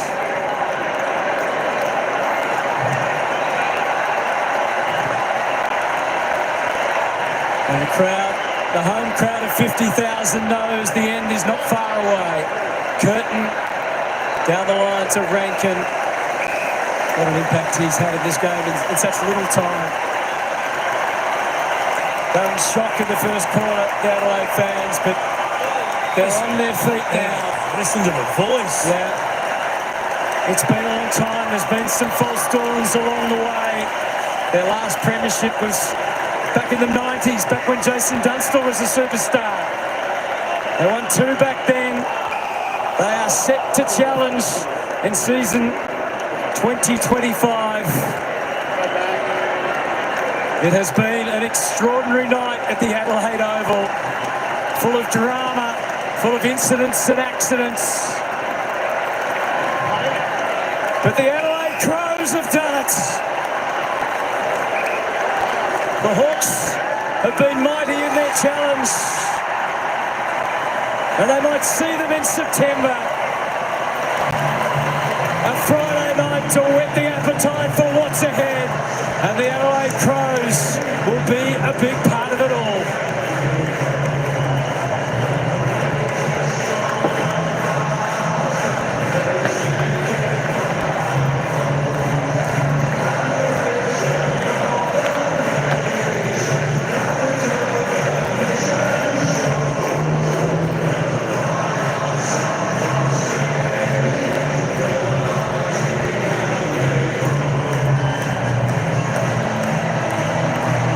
There is a bit to take in, isn't there? I wonder what the captain thinks about it all. Mark Rashuda. Dawes, what a game. It's unbelievable. I mean, we obviously, they came out firing and we didn't bring our best contest. But unbelievable effort from the boys to fight back that second quarter, and then from there on it was just an arm wrestle, and these are the games you love playing. I mean, it was a fantastic hit out there. They're an unbelievable team and well drilled, and yeah, like I said, to get back the momentum early was really, really good. What did Nixie say at quarter time? He could have easily given the group a spray, but he looked like he was really calm. Yeah, I mean, we haven't had too many quarters like that this year, and he was really calm, really measured, just back to our process, keep trusting each other with our roles, which we've been doing awesome, I think, the whole year, but we went away from that and we got a bit too sucked into the contest. So, yeah, unbelievable to turn around, and just shows the maturity of the group, I think. The big names stood up. Firstly, you in that second quarter, 2 goals early in the second. Yeah, I mean, I don't know, I was just lucky to get on the end of it. I think, like I said, they're a great team. They're a great midfield, and there's a good battle in there. And, yeah, I mean, just got to keep rocking up in the right spots and keep working as a team in there, and you sometimes get on the end of it. 23 out of the 28 goals were kicked to the goals behind us. Is there something that we didn't know? What was going on down there? I don't know, mate. I knew in the last quarter that was probably gave us a bit more belief, personally, knowing that all the goals have been kicked that end. So, no idea. There's no breeze. It's a beautiful night for footy, so you can't make any excuses. There's been a few good come-from-behind wins. Things haven't gone to plan in all the games this year. What's the belief like in the group at the moment? Oh, the belief is awesome. I think it comes from the clarity and the coaches, the messages, and how we want to play the oppo as well. It's really clear for us, so we don't have to invent anything. I think that was the main thing the second quarter. Just get back to basics and what we know works for us, and we know that the scoreboard will take care of itself. The big Texan had the radar on in the last quarter.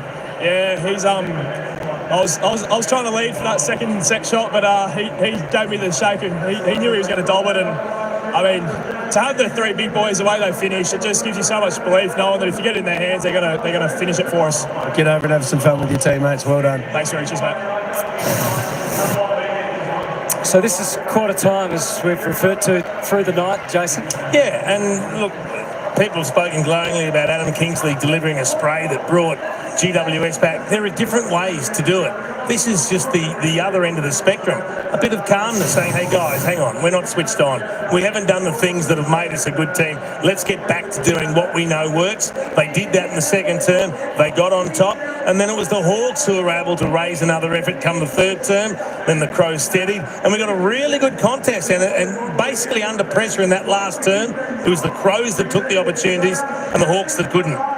Yeah, we even saw a few goals, not many, down at the Riverbank end. But it's a Friday night game or a Thursday night game that we've desperately wanted. There's been some fizzes. Yep, we finally got a beauty. Just before we watch some of those big moments of the last quarter, for Matthew Nicks, it's his 6th year as coach, 51 wins in that time. The early years were not easy for him.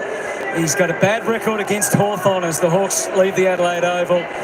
Last week was the 14th win of the season, so he'll be coaching them into finals for the first time. He played in finals as a player 8 times. He was so close to a premiership as a player with the Swans, but it's just been methodical, and he hasn't lost belief, and they haven't lost belief in him. No, importantly so. Methodical is the right word. People get frustrated. They get impatient, supporters and people involved with the club alike. But it takes a long time to turn around things when you're down at the wrong end of the table to then get yourself in a position to win flags. You don't do that overnight. You don't do it in 12 months. They've worked hard to build a squad, to build the fitness in that squad, to develop the game plan that they think stands them in good stead. And now we're finding it's repeated. It's easily repeatable. It works. And they're getting confidence and belief in each other and what they're doing. And now they find themselves at the top of the table. They do, of course. Collingwood could go back past them tomorrow night. If Brisbane win, though, the Crows will remain on top of the ladder. The Yui highlights from the last quarter. There was some great highlights, but there were some opportunities blown as well, Jason. There were a couple of times they just ran themselves into trouble, Hawks. They had the ball. They didn't take the territory. And then when the Crows went forward, they had players who could have an impact. Riley O'Brien, I thought, clearly won the ruck battle against Lloyd Meek. And then this kick is a clever one. He'd missed a couple early, Neil Bullen. He goes back, he kicks that goal. That's what they needed.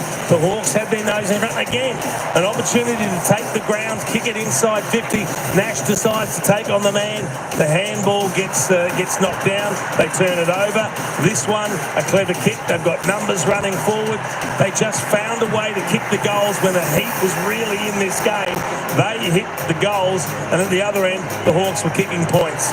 This was an odd one because it was touched by D'Ambrosio in flight, and then it looked like he was going to play on. But then, unfortunately for Sicily, Rankin hadn't been called to play on. You've got to play the umpire's whistle. Jack Gunston was over kick straight then, but he and a number of other Hawk teammates, including D'Ambrosio, weren't able to. There was free kicks, and then the 50 paid, of course, against Mark Keane, even though the advantage was tried to be taken by Mitch Lewis, who hit the post. So I think the Irishman actually had the right of way. And then classy moments like that, Isaac Rankin, you can't keep a good man down. He had really good position. And this one, like Battle did everything right to keep him stay goal side and push him up the ground, but he was good enough to hold on the ball, find Walker in support, and it was Taylor Walker who kicked 2 monster goals. That set shot from outside 50 and then one from deep in the pocket. There was a really good centre, and these are the ones. You can't be missing those under pressure when the game's on the line. And this is the one we're talking about. I mean, the crowd nearly brought the stadium down. The roar was that loud when he did that. That was the second of 2 big goals, and it was enough to get the Crows home. He just kicks them so easily, doesn't he, from so far out. He's a beautiful timer of the football. And his timing this year could be perfect. Game 297 tonight. He'll look to celebrate his 300th game either in the last round of the year I think more likely he'll be rested maybe even next week against West Coast. And it'll be the first round of the finals where he'll celebrate his 300th, and that'll be very secondary to what he is thinking right now, isn't he? Because he still has a chance to become a premiership player. You look at their run home, they beat the Eagles, they beat North Melbourne, they probably finished top 2. If they beat Collingwood, they'll probably finish top. Well, they'll finish top if they beat Collingwood. And then all of a sudden, you start to plan home final, potential home preliminary if you win, and that makes your path through to the grand final a hell of a lot easier. It's great to finish top 4, but if you're an interstate club, and you can finish top 2, there's the massive advantage. So let's talk a little about the Hawks while we wait for the Crows to make their way off the ground. Well, they'll rue missed opportunities. They got the flying start, the perfect start that they wanted. Then they really lost the grip on the game. They went scoreless in the second term. They were unable to stop Adelaide. They reassessed, they readjusted things. They got control of the ball again in the third term and actually turned a 16-point deficit into an 8-point lead at three-quarter time. And then in the ebbs and flows, we spoke about it. Yep. There were opportunities at both ends. One team had the class and poise to take them, and the other found themselves just falling a little bit short. So they'll have Collingwood next Friday night, and they may well have to beat Collingwood or Brisbane in the last round. And that's at the gab of that game. To play finals footy. But it's the Crows that can bring the unbridled joy as they look at the numbers in the rooms. All aboard. And why not? That's what footy's all about. You've got to enjoy it while it's going well, because there's plenty of times when it's not. They will sing this with gusto. Little breakout groups there for a minute. They are the pride at the moment, aren't they, of South Australia, after a memorable Friday night and a 14-point win. For now, they are top.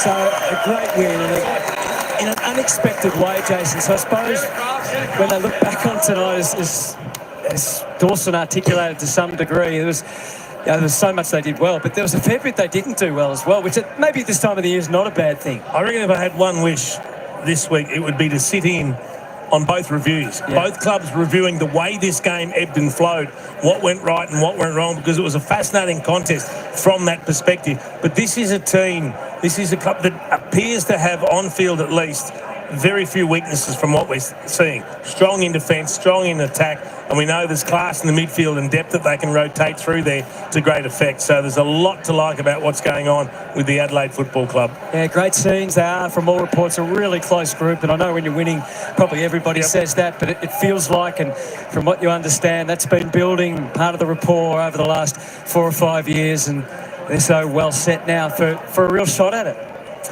Well, there's every reason to think they can go deep into September.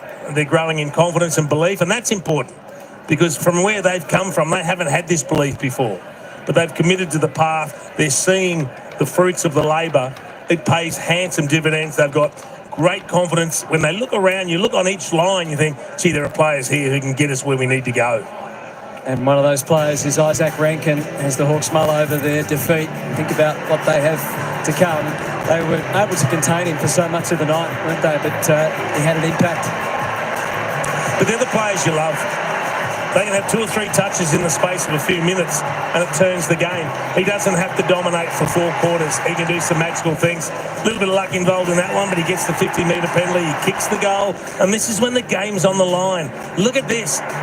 He had a defensive position and he had to work Hardwick off with one arm while grabbing the ball with the other and then snapping from the pocket.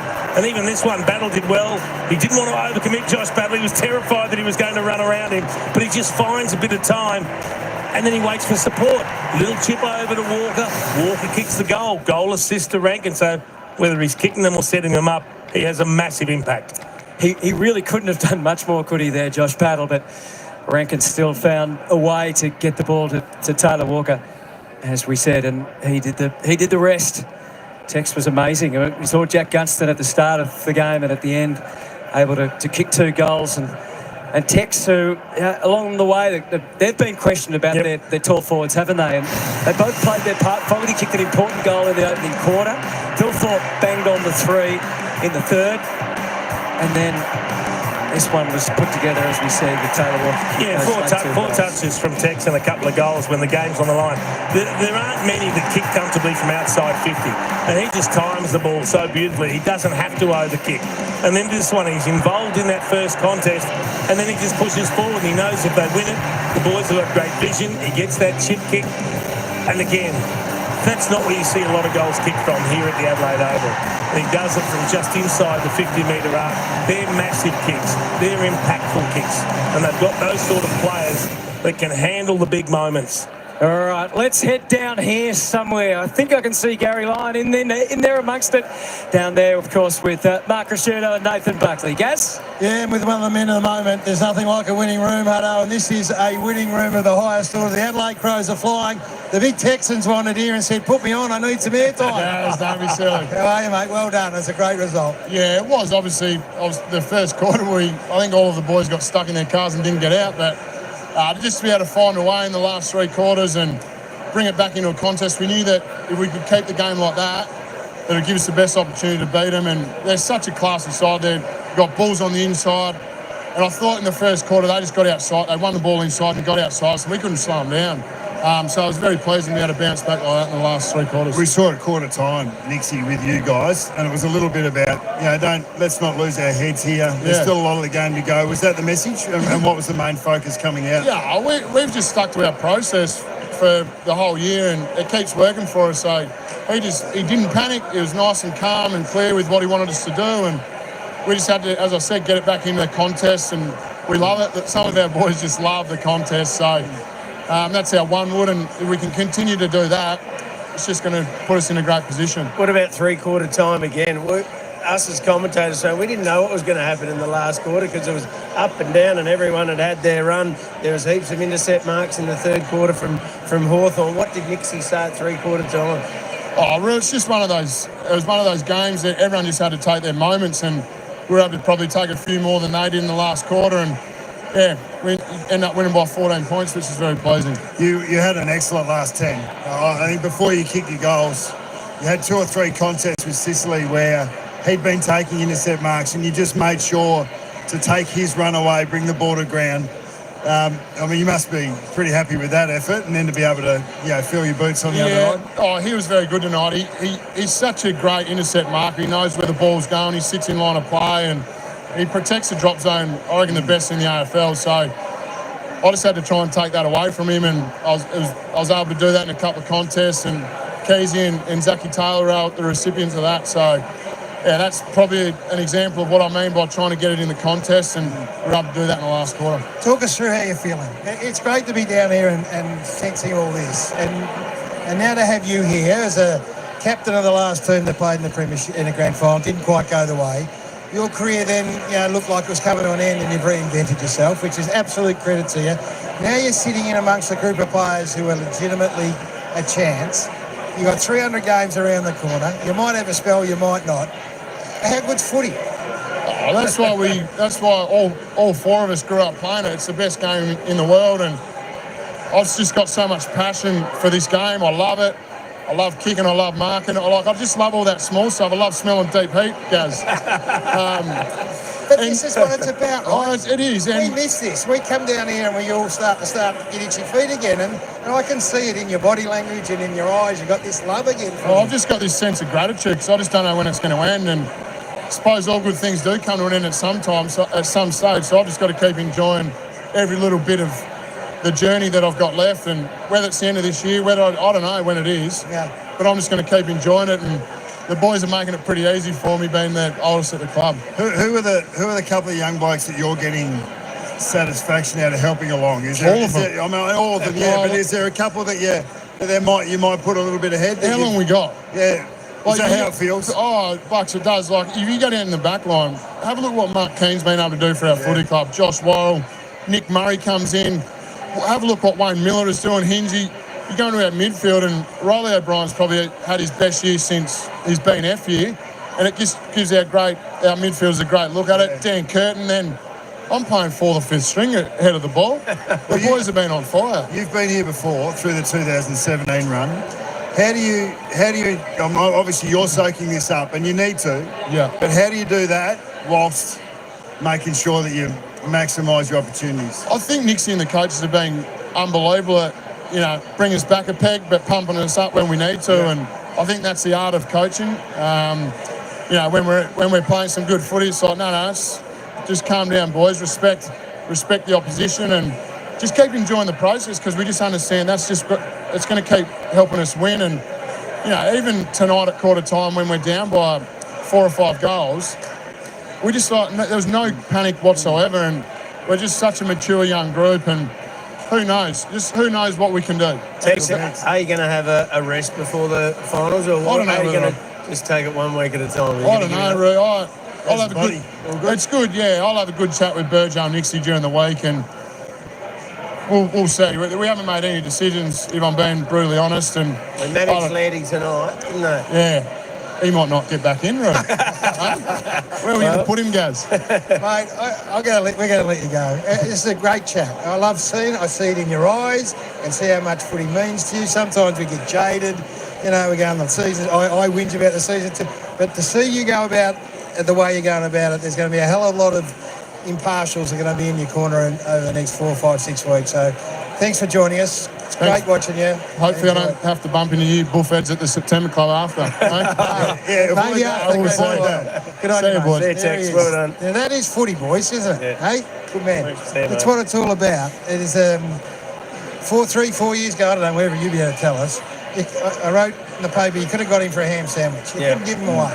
And now here he is on the cusp of doing what you were able to do and you weren't able to do and I never got a chance to do. It's one of the great footy stories, and it's the embodiment of this whole atmosphere down there. He's just got the dream alive, hasn't he? He doesn't know. He's enjoying it, as he said, week by week, getting out there. He doesn't know how long he's going to play for. He doesn't know if he's going to play next year. He doesn't know what's happening in that 3 weeks. That gratitude and appreciation is hard earned. It doesn't come at the start of your career. No. It comes at the end when you know that the opportunities are hard to find. And being in this space, the space that he's in, the space that this team's in, the space that the club's in, you've been around long enough. There's no guarantees on it, so you might as well make it happen. We've got to keep moving. We're going to go to our KFC MVP, finger licking good, Jordan Dawson on the other side of that. Coach Matthew Nix is going to join us. How good was this man, Jordan Dawson? We might get Nixie in. He can come and tell us how good your captain is, because Jordan Dawson was outstanding when it mattered most. You've given up, welcome Nixie, by the way,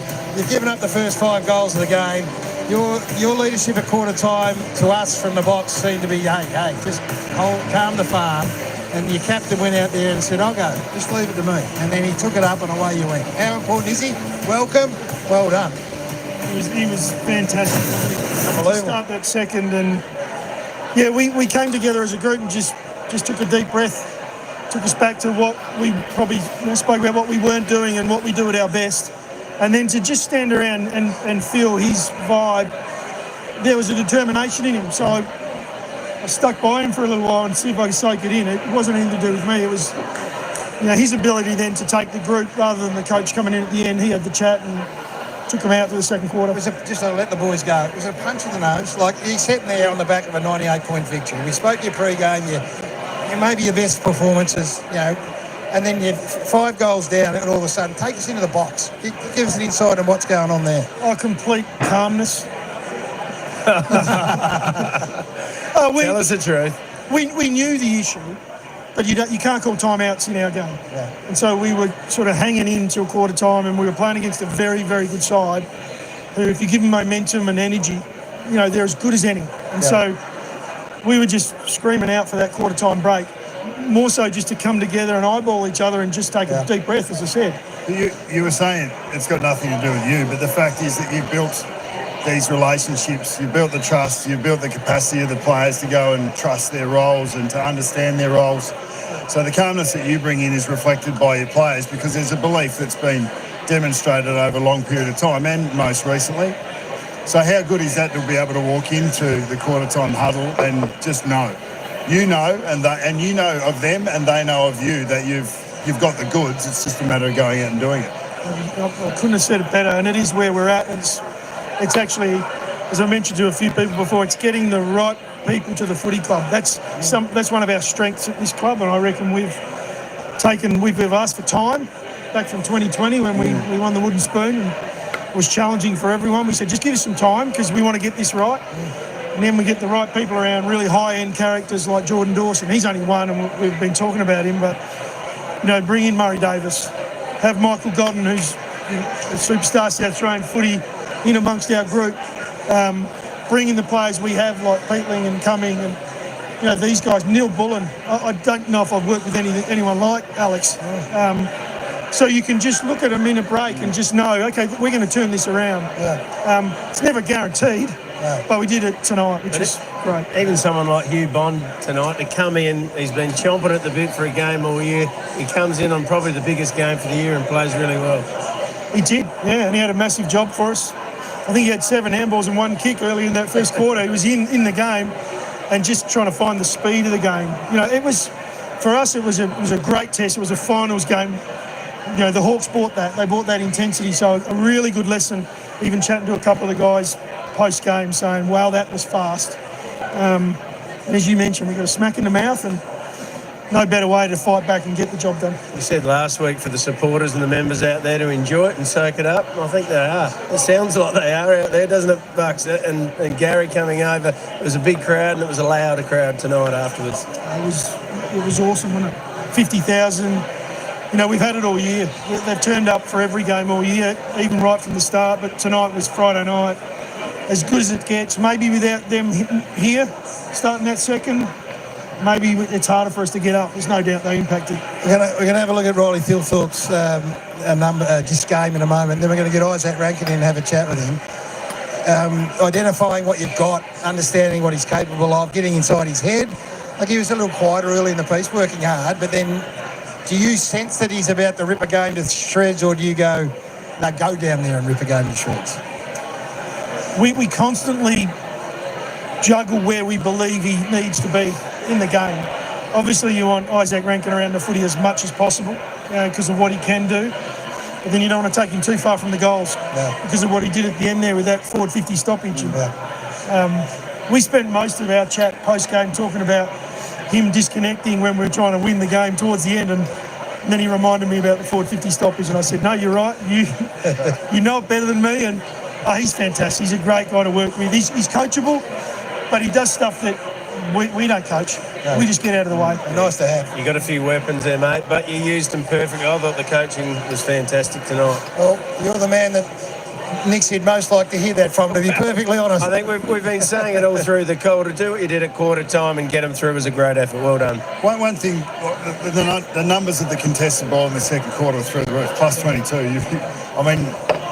You wouldn't be expecting to win by that much, but you absolutely dominated. So when you did get punched in the nose, you came out and across the board, from the fullback to full forward, you just won contested ball.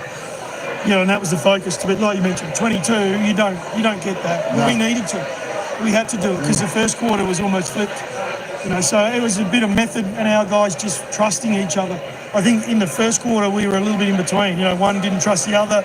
And before you know it, the Hawks have got great hands, really slick hands if you give them time and space, and we gave them that in the first quarter. Was it incidental that you got an extra number behind the ball at stoppage? You dropped off the Hawthorn high forward a little bit more in the second quarter. Was that incidental or was that coached?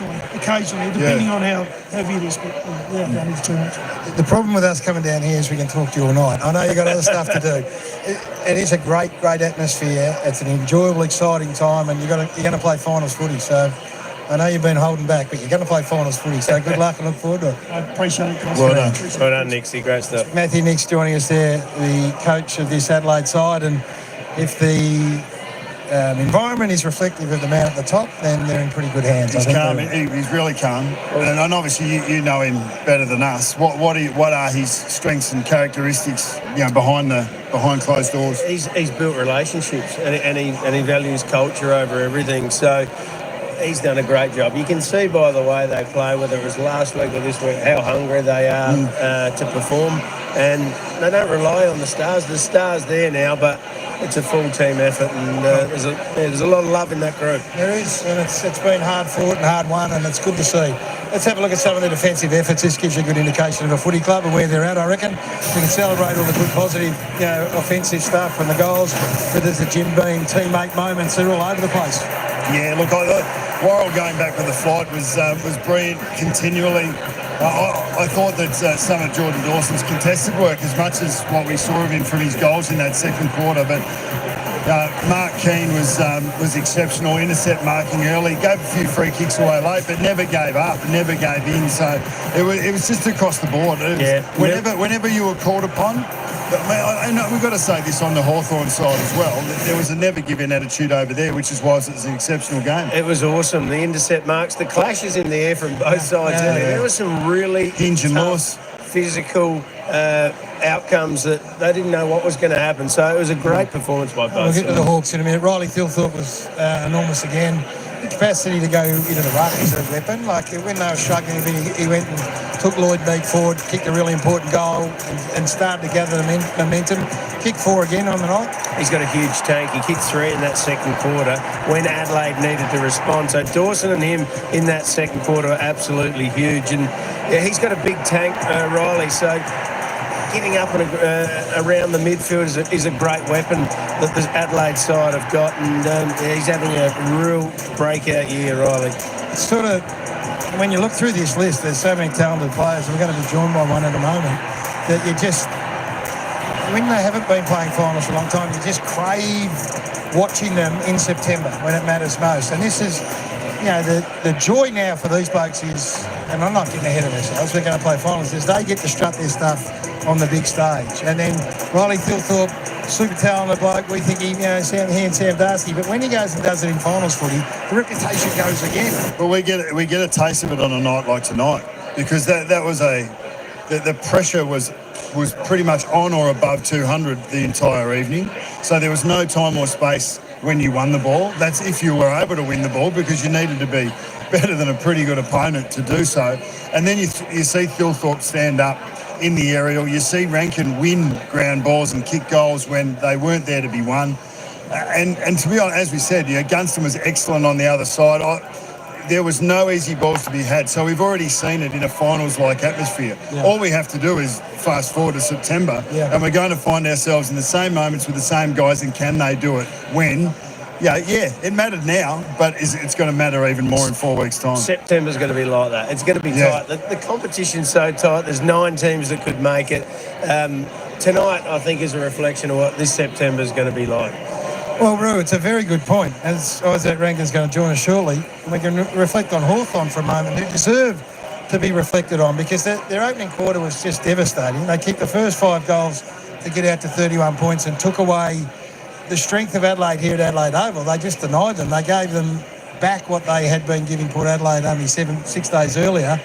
Then they give up 8 goals unanswered. They don't score in the second quarter. They go in at half-time 16 down. Rankin kicks the first goal of the third quarter. They're 22 points down. I would say 90% of the time that's it. And yet they found a way to kick the next 5 to get themselves back in front. I think their first quarters, the last 2 weeks, have been exceptional. They were brilliant against Carlton in the first quarter. They were awesome again tonight. I think their comeback in the third quarter was good. They're trending in the right direction. I mean, they've only got Weddle and McGuinness out of their side now, so I think they can get better. I think they're a contender, and they'll get better come September. I think Will Day was excellent, especially early. He had 19 touches, 15 of them were contested. So if we're talking about he'll get better, that sort of ratio, that's how difficult it was. The highest possession getting player in the Adelaide team was Dawson with 21. So it wasn't about a high possession game, it was about high impact. Yeah. And Will Day was excellent in that regard. His work through the stoppage was so important, and he put Adelaide to the sword from the get-go. He couldn't run in the last quarter. Give him another 3 weeks in the tank now, and he's going to be a different player in 3 or 4 weeks' time. And there was a moment when the game stopped. I don't know if we've got that later on, and we can talk about it later, but we don't want to get... This effort here sums up where Will Day is and why he'll captain this footy club. He's probably, as you say, his petrol tickets are running low, gets a fist in, gets up, spoils, then goes down and kicks a goal. He's a star of this game. He copped a couple of really hard knocks there. I was watching him closely just because he was just doing so much. His leadership's exceptional around there, but he just throws his body at the contest, and look, he'll get better. One thing that was evident, you need to be a consistent team across the board to play at this level. You can't have a great top 6 and a poor bottom 6.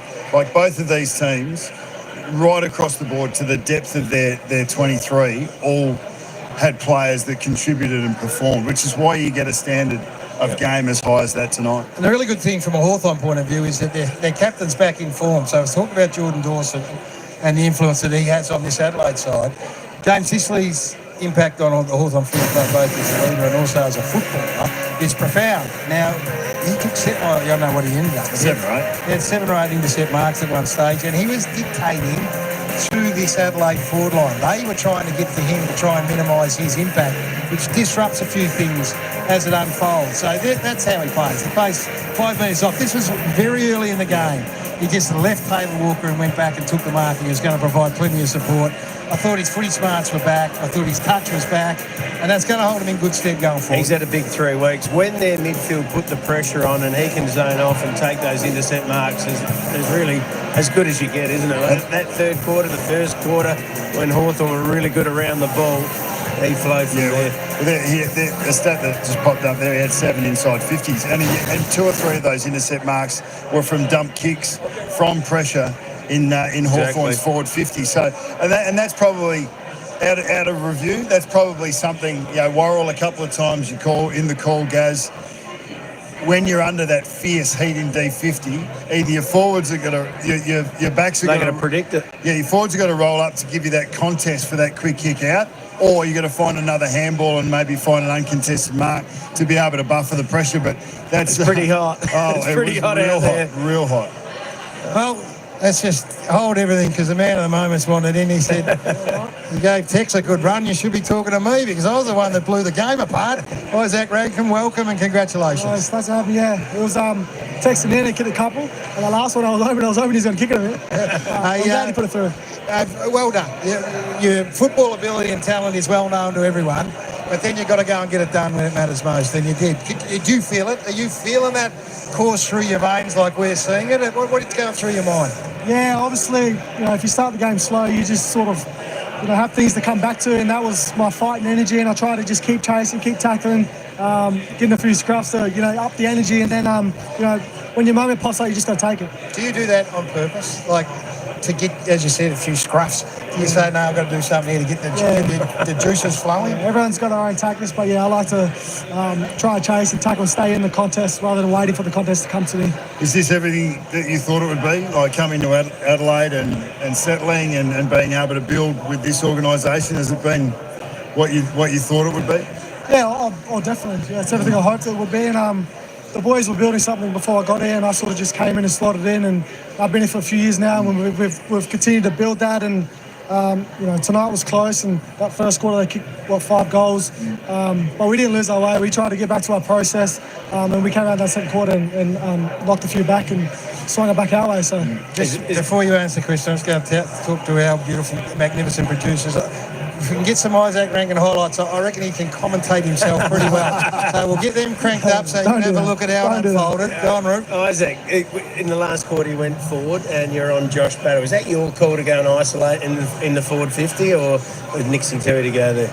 Yeah, it was a bit of both. I think Tex was trying to just mix it up a bit, probably just try and confuse him. Battle's great aerially, but I try to crash his space and get him on the move. And we just wanted to mix it up. I was in the contest, I was out in the contest, I went deep, so we have a lot of depth in that forward line. Now, normally you go home and watch the highlights. You're going to be able to do it right now. Sit back and talk. Come on, man. No modesty either. Talk us through some of this stuff because it was outstanding here. I mean, your ability to get on the end of it, you're reading the ball. Who you got here? Just making a mess of. Not a bad take. Shoelaces. I'll talk over it for you until we get to the forward 50 goal. Then I want to hear about what you did to play Cartwright. Talk us through this. What happened here? It was touched. Did you know it was touched, or were you trying to, or did you know you were paid the mark and you were trying to fudge? No, it was too loud. I couldn't hear the whistle. Were you trying to get the 50? No, it wasn't at all. It was touched, and then you couldn't hear the whistle. So yeah. No, now we've missed the magnificent goal from stoppage. So when you had that body, the body on Hardwick. You had to sit on him and you knew that was happening the whole time? Yeah, I wanted to get on the outside. I was trying to rub the head out the outside, and I saw me get his big hand in there and he pushed it. And obviously a bit of body work and then finish. What about that one with the Texan? You've been playing enough with him now to understand exactly where he is and how he likes it? That's the one you thought you were going to get back. Yeah, I thought I was going to get it back. I was trying to step battle, but he played it well there.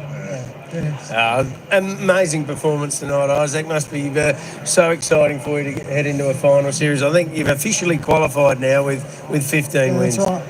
Yeah, look, that's the end goal, but we're focused on a week at a time, and Who we got next week with West Coast? So Have you played finals? Yeah, this will be your first final. I've never been this high on the ladder before. You've never played a finals game. Never played a finals game. You're born for finals, mate. There's no question about it. We love the fact that you joined us. Who's your favourite commentator? No comment. Eh? No comment. You're too smart for us. Hey, well done. Enjoy it. Mate. We can't. Well, seriously, we can't wait to see you on the final stage because we think you're made for it. And outstanding tonight. It was a brilliant performance. Appreciate it. Thanks for having me. Good on you, Isaac. Isaac Rankin there, who's a superstar. So we've had a magnificent offering tonight, no question about it.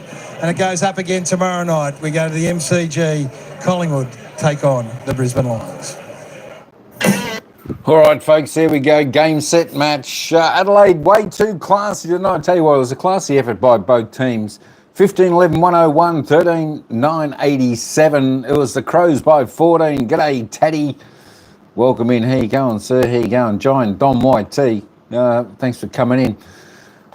Whew, I tell you what, folks, it was anyone's game. Of course, he chopped and changed. And, of course, the Adelaide Crows kicking the scoring end in that final term. With Hawks going into the final term with an 8-point margin, but the Crows got the job done well. 6 goals, 2 in that final term to the Crows. Hawks could only manage 2 goals, 4, kicking a little bit wayward, but a couple of those wayward kicks were certainly nearing the end of the quarter where they had to hurry up with only had a couple of minutes to go, still trailing by the 3 goals. But look, they nearly got the job done. Adelaide just too good tonight, of course.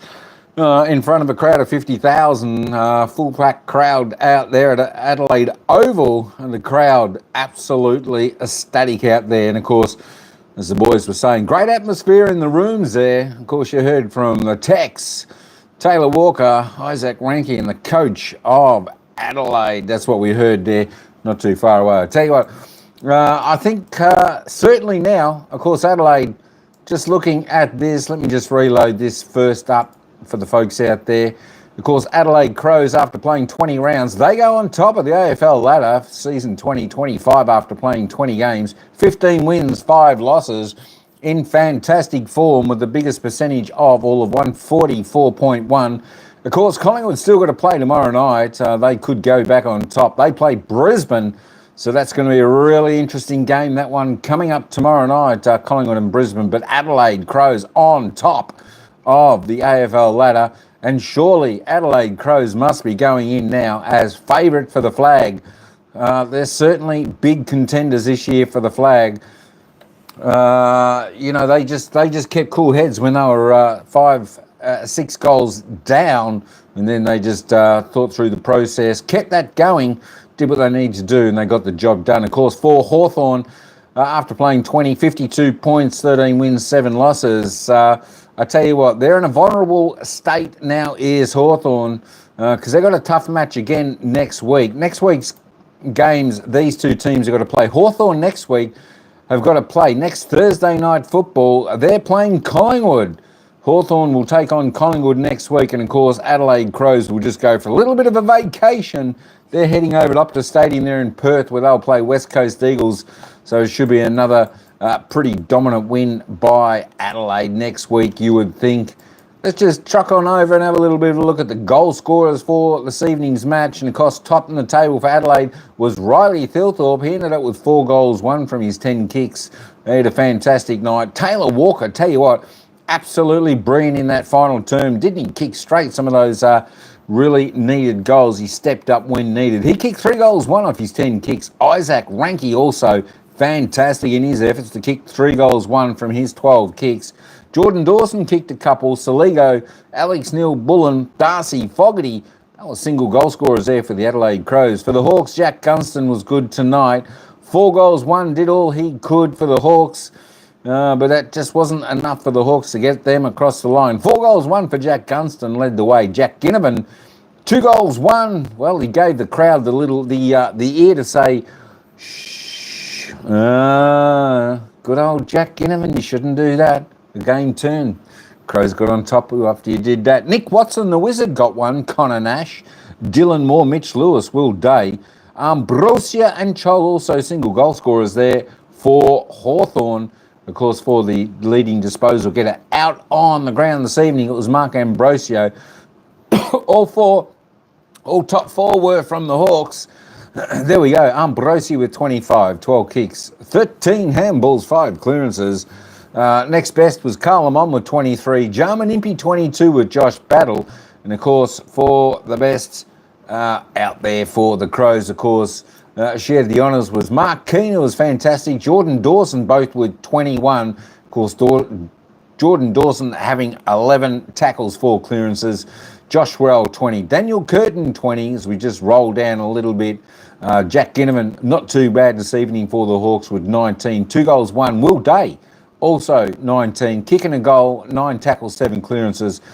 He was pretty good there. Riley O'Brien, the big man there for Adelaide, 18 touches, 11 and 7, 43 hit-outs, 7 clearances. Reasonable effort from him. Lloyd Meek, his opposing ruckman, 17 touches, 17 and 10, 44 hit-outs, 10 clearances. All right, let's roll on down. There we go. As we're saying, Isaac Ranke, 3 goals, 1 for his 16 disposals, 12 kicks, 4 handballs, 3 clearances for him. Oh my gosh, my throat. Pardon me. Got that little bit of a tickle. There we go. Just rolling down. Riley Thilthorpe said 4 goals, 1, 12 disposals, 10 kicks, 2 handballs, 8 marks, a clearance, a couple of tackles, a couple of hit-outs for him as well. Mould Joel, a little bit quiet after quarter time, just the 9 disposals for him. Looking at the team stats now. Hawks got on top on disposal count overall. There we go, they were plus 34 overall. Inside 50s, both teams having plenty of ball inside 50. It was 55 to the Crows, 49 to the Hawks. And of course, the free kick count ended up pretty well, all squared up at 22 to 21. Hit-outs, Hawks plus 3, clearances plus 9. That entailed plus 4 in the centre clearance and plus 7 around the bound in the centre. In the stoppage clearances. Contested possession, just a 12 the difference. Not too bad there. It was plus 50 to the Hawks in uncontested. Hawks turning the ball over a little bit more. Adelaide did really well, keeping under season average by about 20% there at 58. Both teams getting opportunity inside their forward 50, taking 11 marks, each of 2 inside 50, so that was pretty good. Contested marks were 12 to 9, they were plus 3 the Crows. Looking at the tackle count there, Hawks lifted their tackle up, that was pretty good. 63, pretty well on season average. The Crows just on 56. I'd like to see the Crows lift these numbers in coming weeks, that is for sure. 10 inside 50 tackles for the Hawks, that's fantastic. Their little guns down there, they certainly put the pressure on. Of course, for Adelaide, well, the big men, is a little bit harder for them to chase, just the 2. So we do like to see them contribute a bit more in the tackle count. All right, folks, before we end this, we'll just head down to Sam Mitchell, the Hawthorn coaches press conference, and then we'll wrap this up.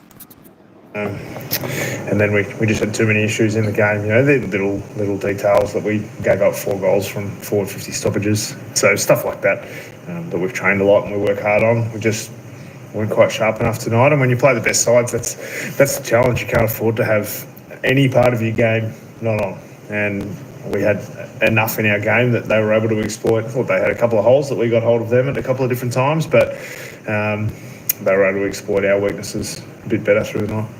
That's all day. Not sure. I figured I'd get asked about it, so I deliberately didn't talk to the medical guys because I don't have an answer yet.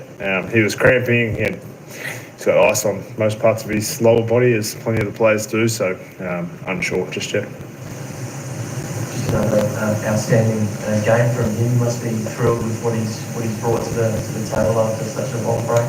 Yeah, I mean Daisy's important for us. Obviously had sort of 4 months out of the game and has put together 2 games now, and he's pretty important for the way we go about it. But I thought the midfield as a collective, you know, it was a strange game from a numbers point of view. You know, I don't think anyone had.